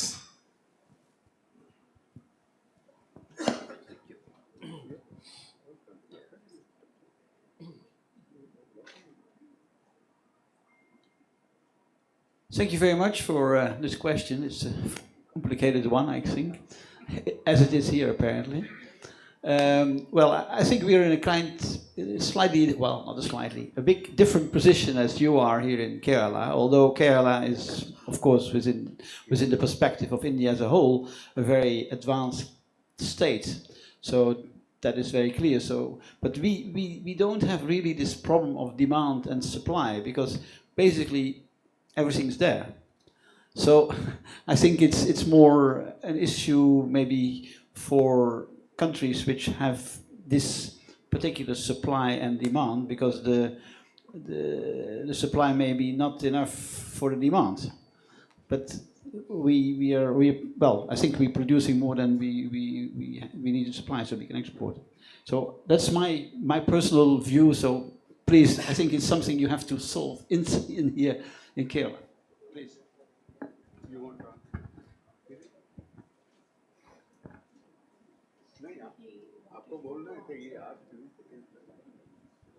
No. No, I think he has answered this correctly. My feeling is that yes, we are doing enough about supply, but demand, I think, is not really quite as much, because this country really has a lot left to grow. We must develop, and once we develop this, our demand will also increase. So I think it is not just enough to say that we are producing enough of everything, but we are producing enough of whatever the current demand is in some sense.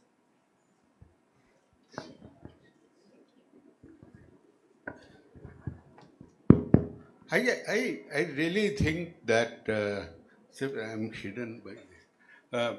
I really think that this problem in India, that this sort of moral attitude that we must restrict our demand further. I mean, this is, I find this frankly amazing. The fact that your emissions, okay, are about less than 4% historically up to 2019, and not substantially, that proportion has not changed, cumulative emission. For a population which is roughly 16 to 17% of global population, is that you have a huge reservoir, the world's single largest reservoir in one country of the poor. So there is no question. A few isolated examples of those who consume a lot cannot make national policy. There's no question on any account of demand compression, demand restriction in India. You can ask whether beyond a certain level, if there is growth in demand, by what means shall we continue to meet it? That's what we call low carbon development. But the idea that we must address, supply side, now we will address demand side, is, I think, completely untenable. And in fact, the IPCC has done a great disservice in the 6th assessment report by producing a whole lot of scenarios where achieving 1.5 is basically built on squeezing demand in the developing countries. So I really think this is a very serious issue. Let me elaborate a little bit. I think if you mean that you could really have the same demand of goods with less energy intensity, yes, that kind of thing we should pursue, because that certainly is something that is in our own interest. Okay. That comes with the cost.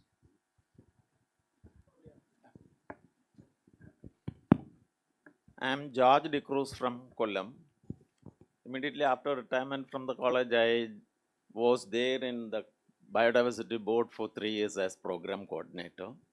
And now I represent Kollam Corporation, BMC. I understand that this is a program where suggestions should come from the panelists as well as the members who are attending this function to raise they have to put forth suggestions for the 2031 vision. And in that, I want to raise only just one point.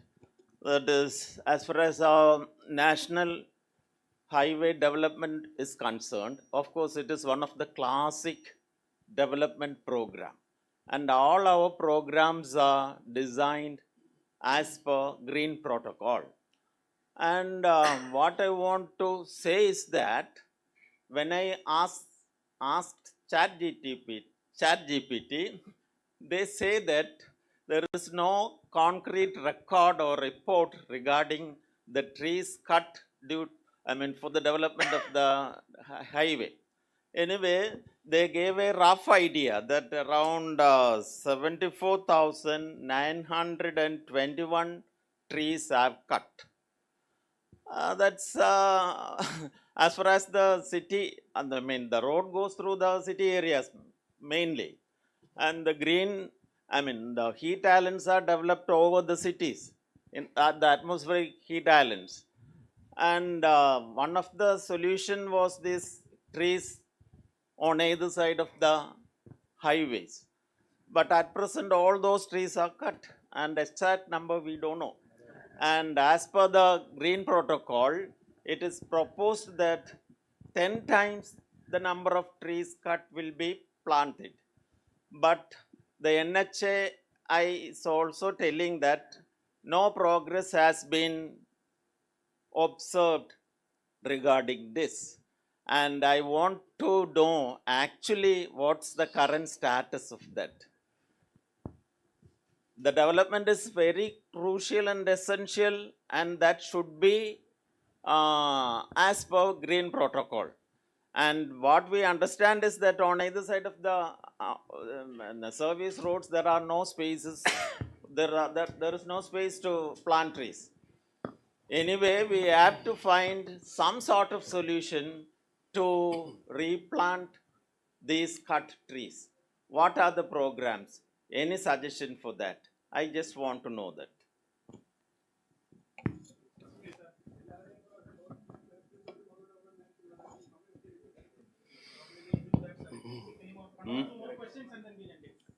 Okay. Good afternoon. On behalf of... You're putting the burden on us to remember all the questions. So, yeah. Good afternoon. Dr. On behalf of the Kerala Forest Research Institute, I'd like to present a few points. I am Kannan Warrior, Director of KFRI.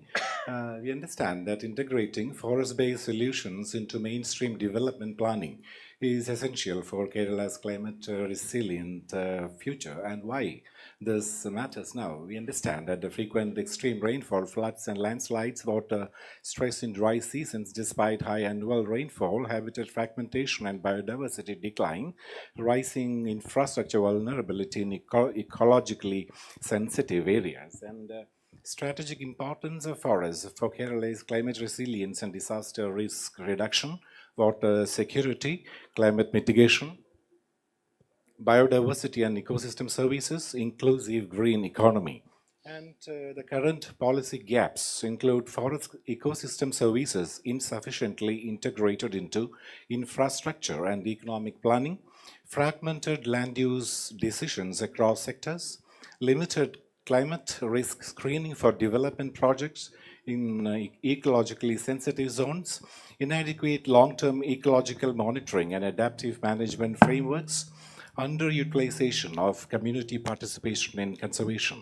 And the priority action plans are make forests core infrastructure in development planning, and the expected impact will be reduced disaster losses and improved long-term infrastructure resilience, and scale climate smart forestry. This is action 2. And action 3 is strengthen watershed and river basin protection. Action 4 is empower communities as climate partners, and here the impact will be higher conservation success and rural economic resilience. And action 5 is use science and technology for adaptive governance, and invest in urban and peri-urban green infrastructure is action 6. And the policy recommendations snapshots that recognize forests Dr. as Kannan, climate. just like they say in our legislative assembly, കൂടുതലുണ്ടെങ്കിൽ മേശപ്പുറത്ത് വെച്ചാൽ മതി എന്ന് പറയാം അതുപോലെ. So no, if you no what I'm sorry for interrupting in the first place. Ladies and gentlemen, he is Dr. Kannan Warrior. He is the director of one of the premier forestry research institutes, not one of the premier forestry research institute in the state, Kerala Forest Research Institute, which is a backbone of forestry research in the state, and who have been supplying us, the forest department per se, with the tools of management for several decades now. Now, for this long question or observation, my brief answer would be he should not be the part of the question or observation. He should be part of the solution. He should be sitting along with us and giving shape to the vision. With this request, I would request you to table your observations and join us and let us do it together. This is all I can say, because I know you are such a, yeah, you want to, yeah, please. Thank you so much. Maybe I can contribute a little bit to this to this discussion. I've been here since 1918 working, and when I came here, I was very, very, very, very much impressed by the programs which run on watershed management, and in particularly, I was impressed by what happened in Karnataka. And when you talk about forestry, it has to be integrated with social, economic development of the people.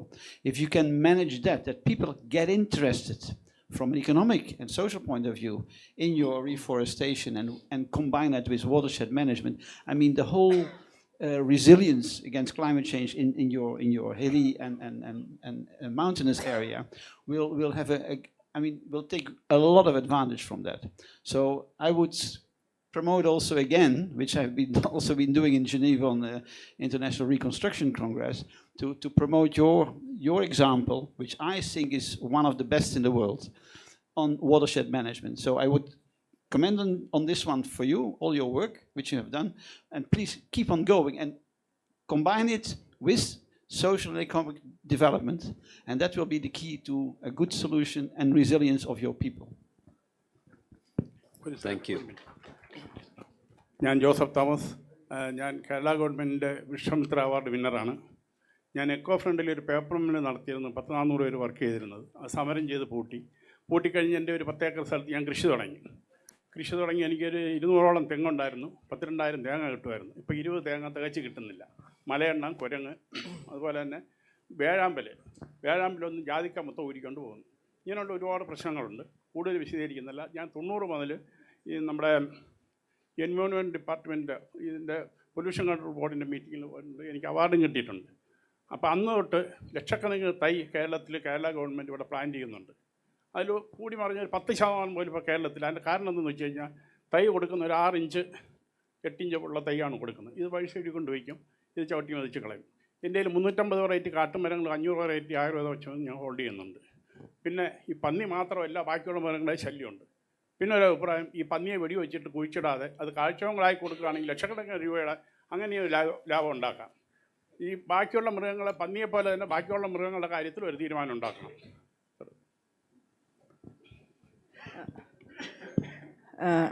I'm Dr. Yeah, she is. Okay. Yeah, ma'am.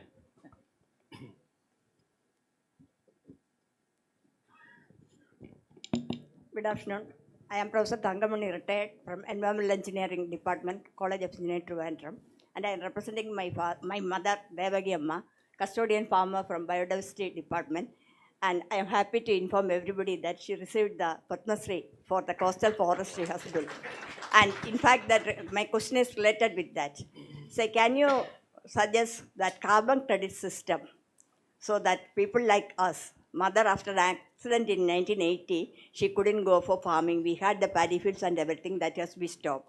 So it is from the homestead farming, then to agroforestry, and now it is something like a forest with a big biodiversity, as the biodiversity people here knows. And we should get something in return because it has to be sustainable. So can you suggest or say recommend carbon credit in our state also so that others also will be interested in planting trees? And just like Tummarugudi and everybody has said, say that resilience and climate smart agriculture, because the agroforestry will be supporting or say that is in fact giving the, instead of our polyhouse farming, that will be supporting or that will be the climate resilient system or the climate smart agriculture. From that we have now gone to the forest system.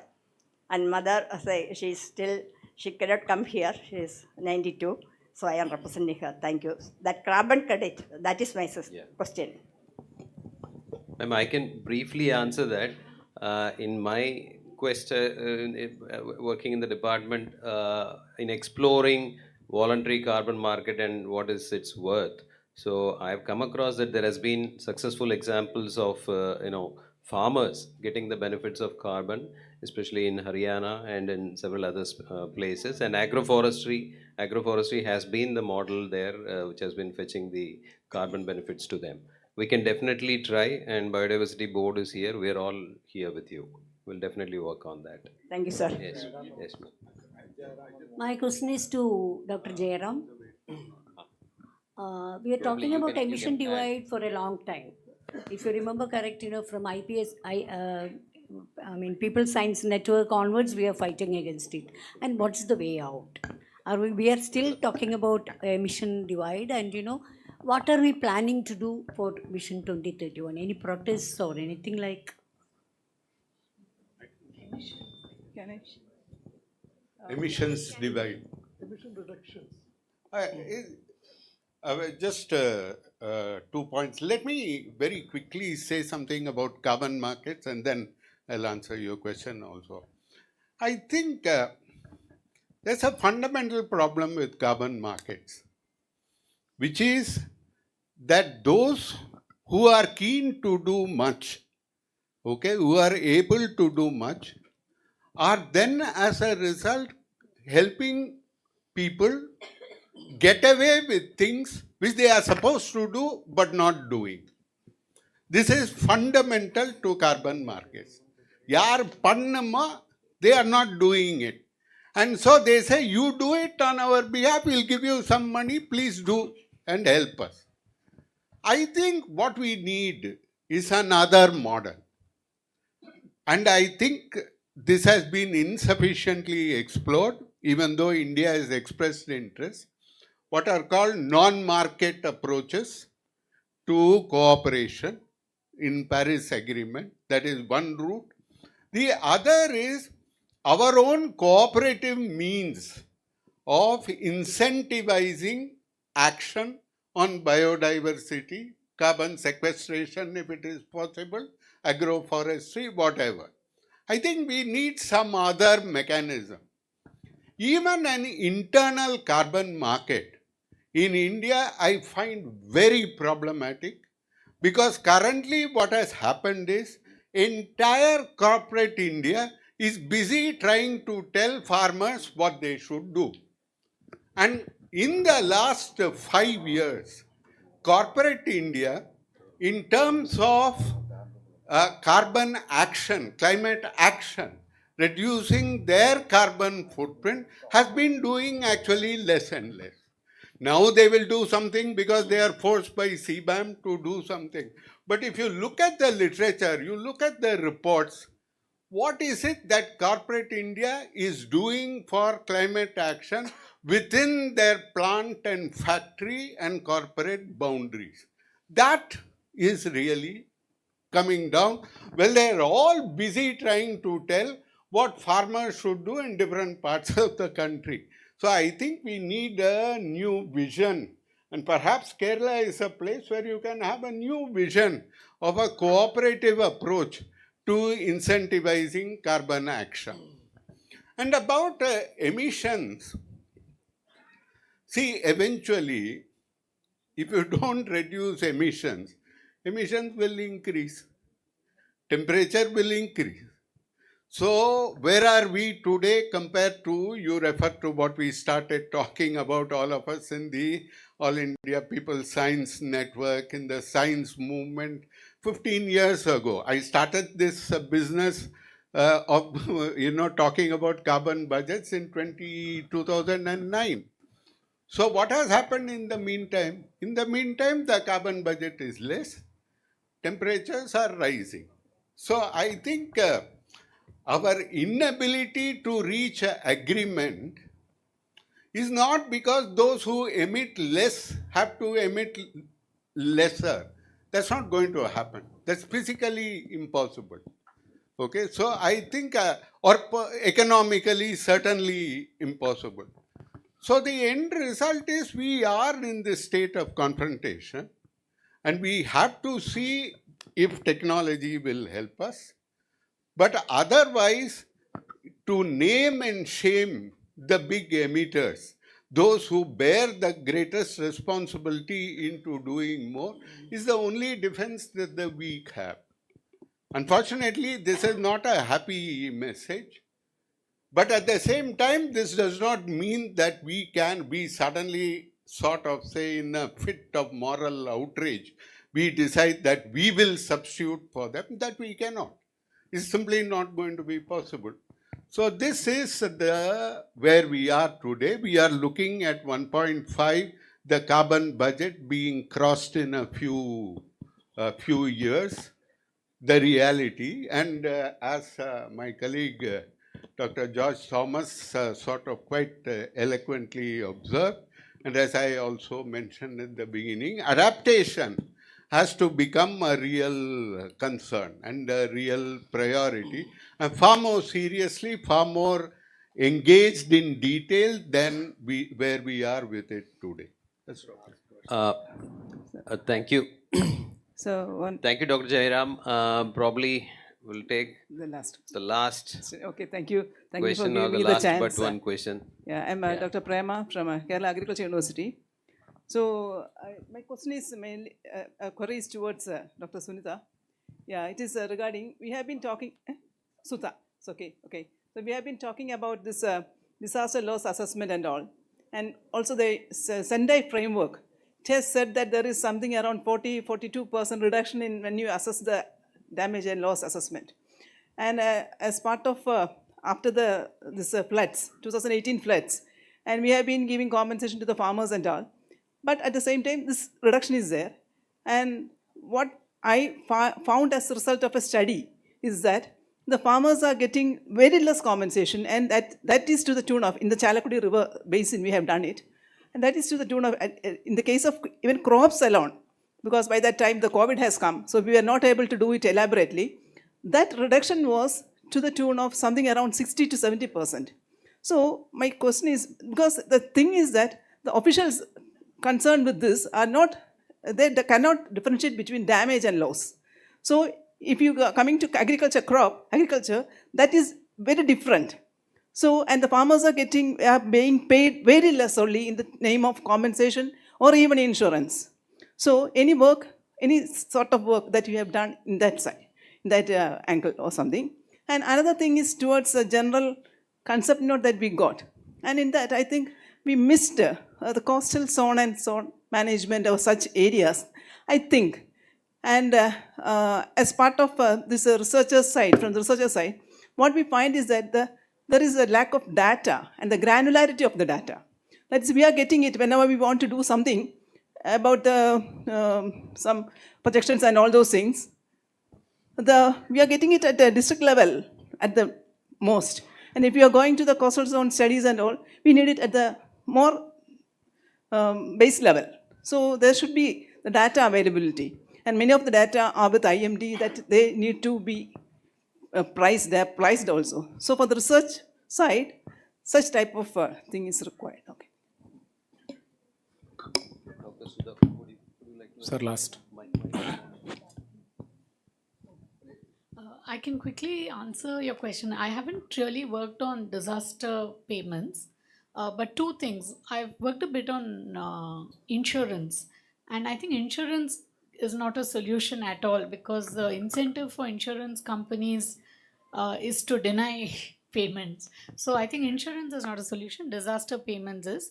But in that context, I'm aware of many technology some groups in IITs in Delhi and Mumbai trying to look at better estimation of these losses through image processing and so on, because now apparently Google has 3 square meters precision, but also photographic images which are 12-inch is the pixel that they get. So I feel that technology might be supportive in trying to get more precise estimates of damages moving forward. But I think it has to work hand in hand with institutional efforts to define them and draft eligibility of compensation. But I agree completely with your problem. Yeah, probably the last question. My warning to all of us is anytime we may be evicted from this room because at 3 o'clock there is another session happening. And that's on the lighter side. Dr. Balakrishnan, please. Sir, question That'll alla, be sir. the, that'll be the Just last. question alla, sir. Just to add, നമ്മുടെ ഇൻസെൻറ്റിവൈസേഷൻ sir പറഞ്ഞപ്പോൾ there is A provision as per biodiversity act access and benefit sharing. ഇപ്പോൾ ഒരുപാട് പൈസ national biodiversity authority is getting through even microbes to macro, some initiatives have already started.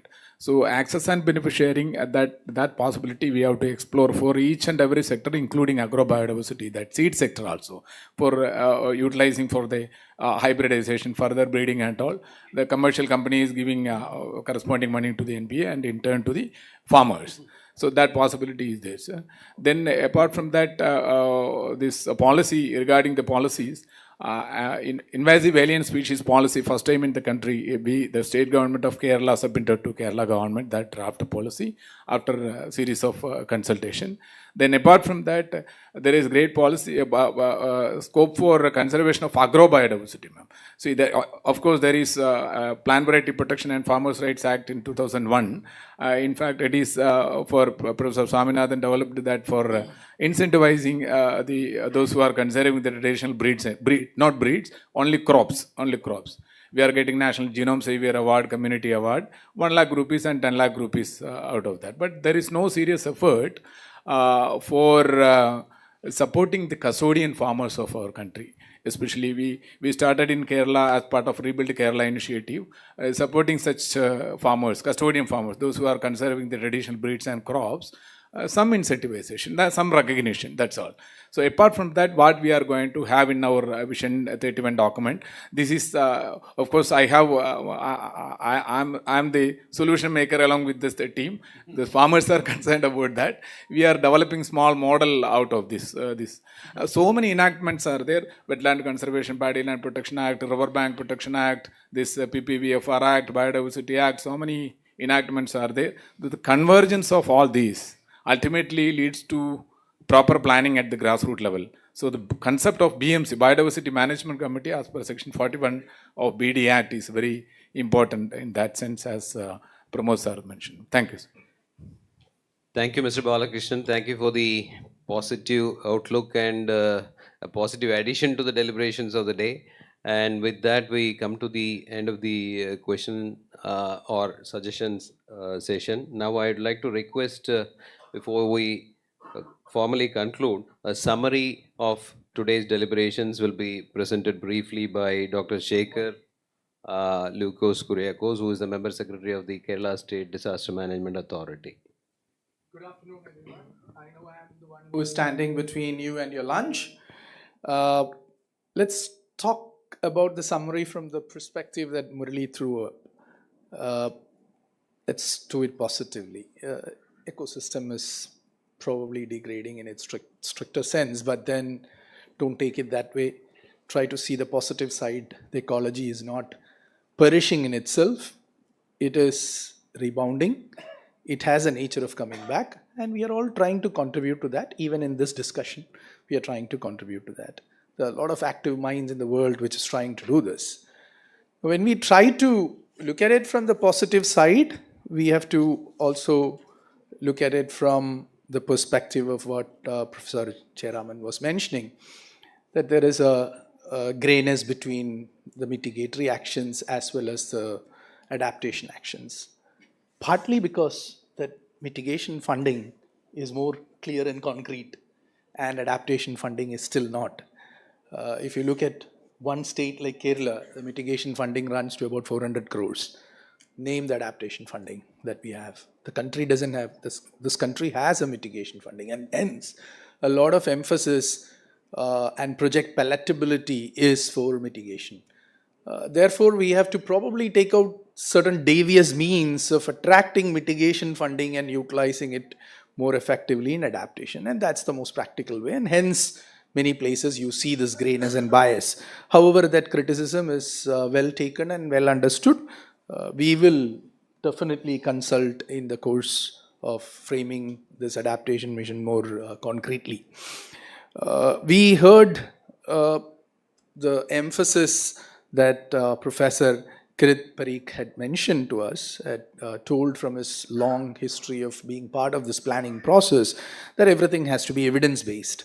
When we speak of evidence as a basis, we heard one of the professors from Kerala Agriculture University coming up and saying granularity.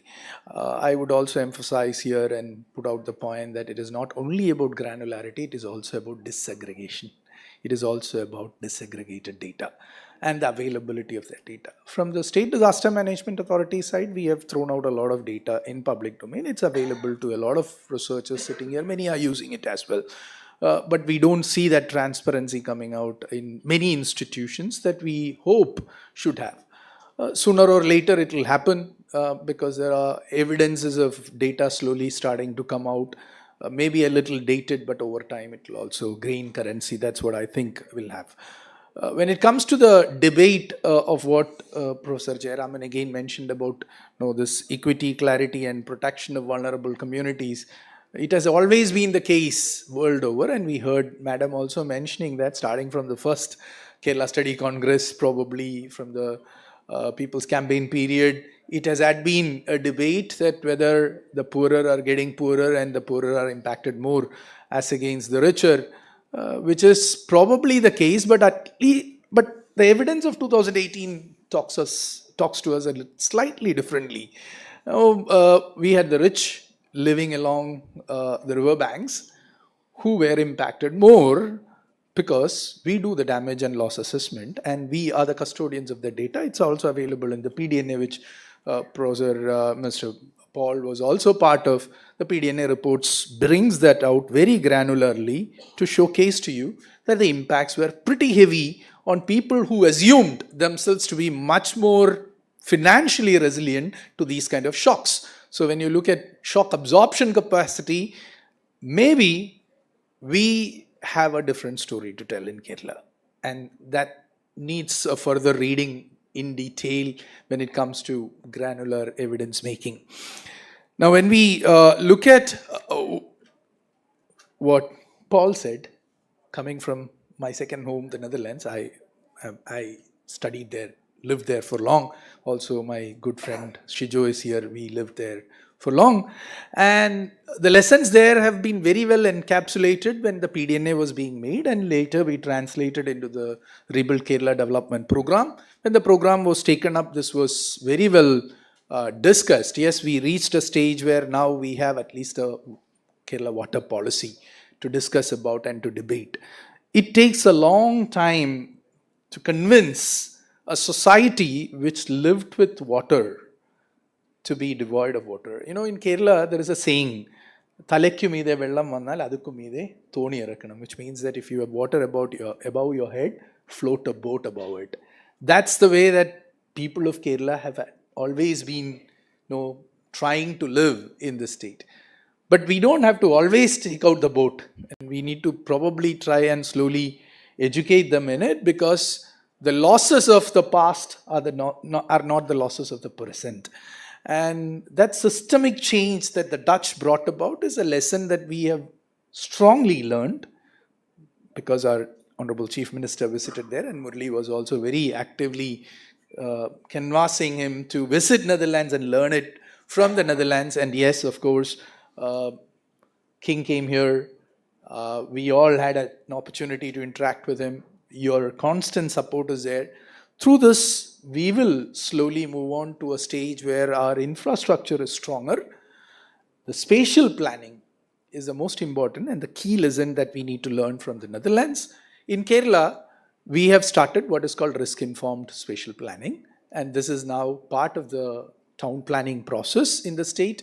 Every urban area can only take up spatial planning which is risk-informed. And therefore, the risk-informed planning process will capture the essence of a lot of what you have brought about, particularly in the context of resilience building, and that has already been notified, and 4 or 5 urban states have already, urban institutions have already come out with the risk-informed master plans. When it comes to emergency management, we are already pretty way ahead in the country, but is that what is sufficient? Probably not. We will go further. One of the areas that we are trying to invest more in emergency management is the human-wildlife conflict, which promotes or illustrated pretty well. A programmatized action plan is already in the making, and the suggestions that came out from the audience in terms of addressing these issues will also be considered in the most active possible manner, because we have 2 principal chief conservators and an additional principal chief conservator sitting here.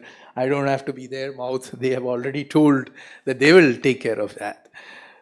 Professor Sudha, for your know-how, we have taken up an initiative on experimenting parametric risk insurance in Palghat.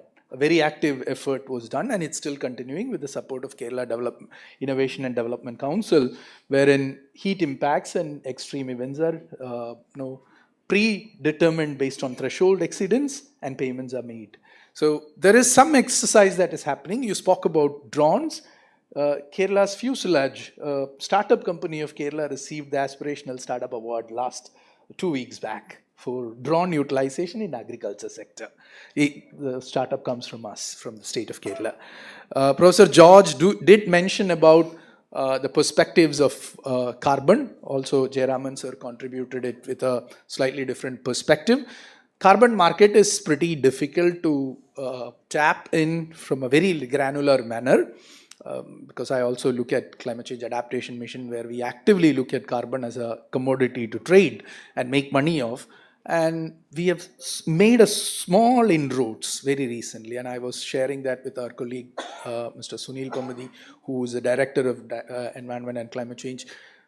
Sooner or later, the markets will emerge, but taking the criticisms of what Jayaraman sir said, maybe we should also try to look at what we did in Wayanad some years back, a local carbon market, which is probably not to be called carbon market, but a shared cooperative responsibility of transferring the risks and the benefits.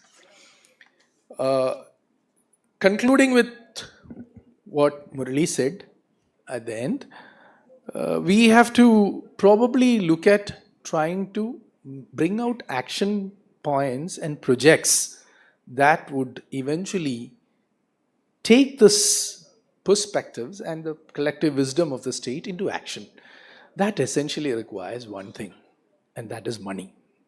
If we are going to confine ourselves within India as a country and sub-sovereign, that the state as a sub-sovereign, probably this is not going to happen.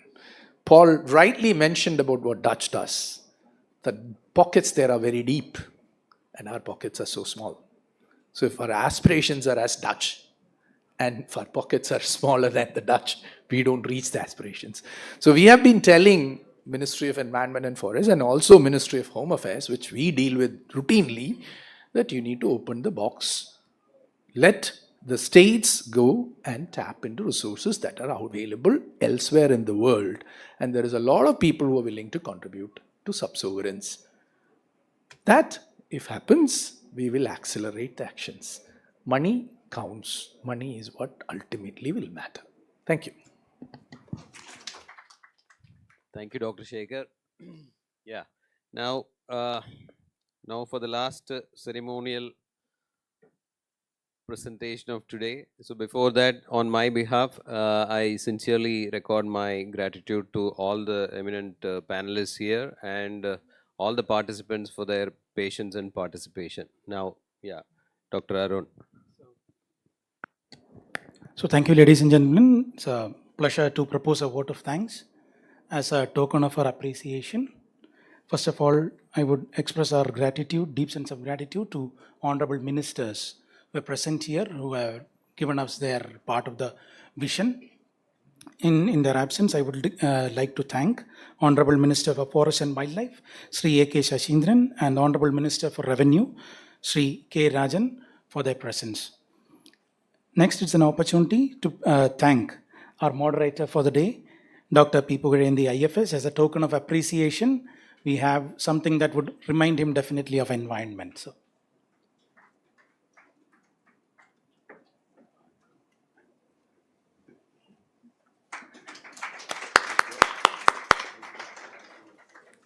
now, I would also request Pugarendi sir to do the honors for the other speakers. It's our pleasure to thank Padma Bhushan Professor Kirit Parikh sir. It's going to be a spicy reminder. Yeah.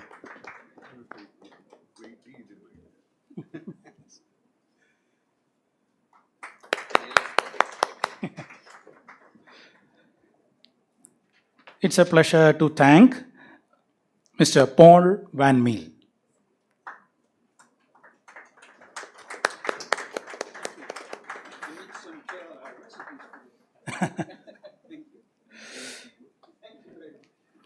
It's our pleasure to thank Professor T. Jayaraman sir, who has had a long association with our state, especially with the Kerala State Planning Board. Thank you so much, sir.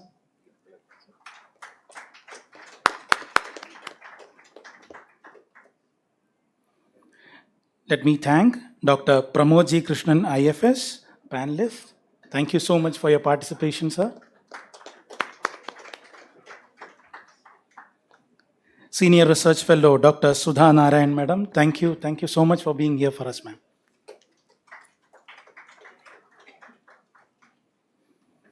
Professor George Thomas, sir. It's a delight to hear you out. Thank you so much for being with us, sir.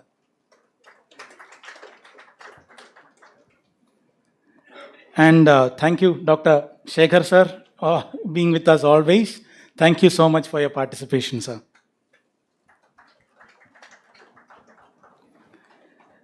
Now, like environment, programs are not successful until we have the participation from not only people on the dais, but off the dais and even behind the stage. So I take this opportunity to thank each and every one of you representing the cream of minds who work in the field of environment and climate change, department officials, researchers, scholars, students, rapporteurs, media presence, the light and sound team, the special supporters from NESH who have helped us, and even the hotel. So now that we have had food for thought, it's over to food for body. I request all of you to join us for the lunch. Thank you so much.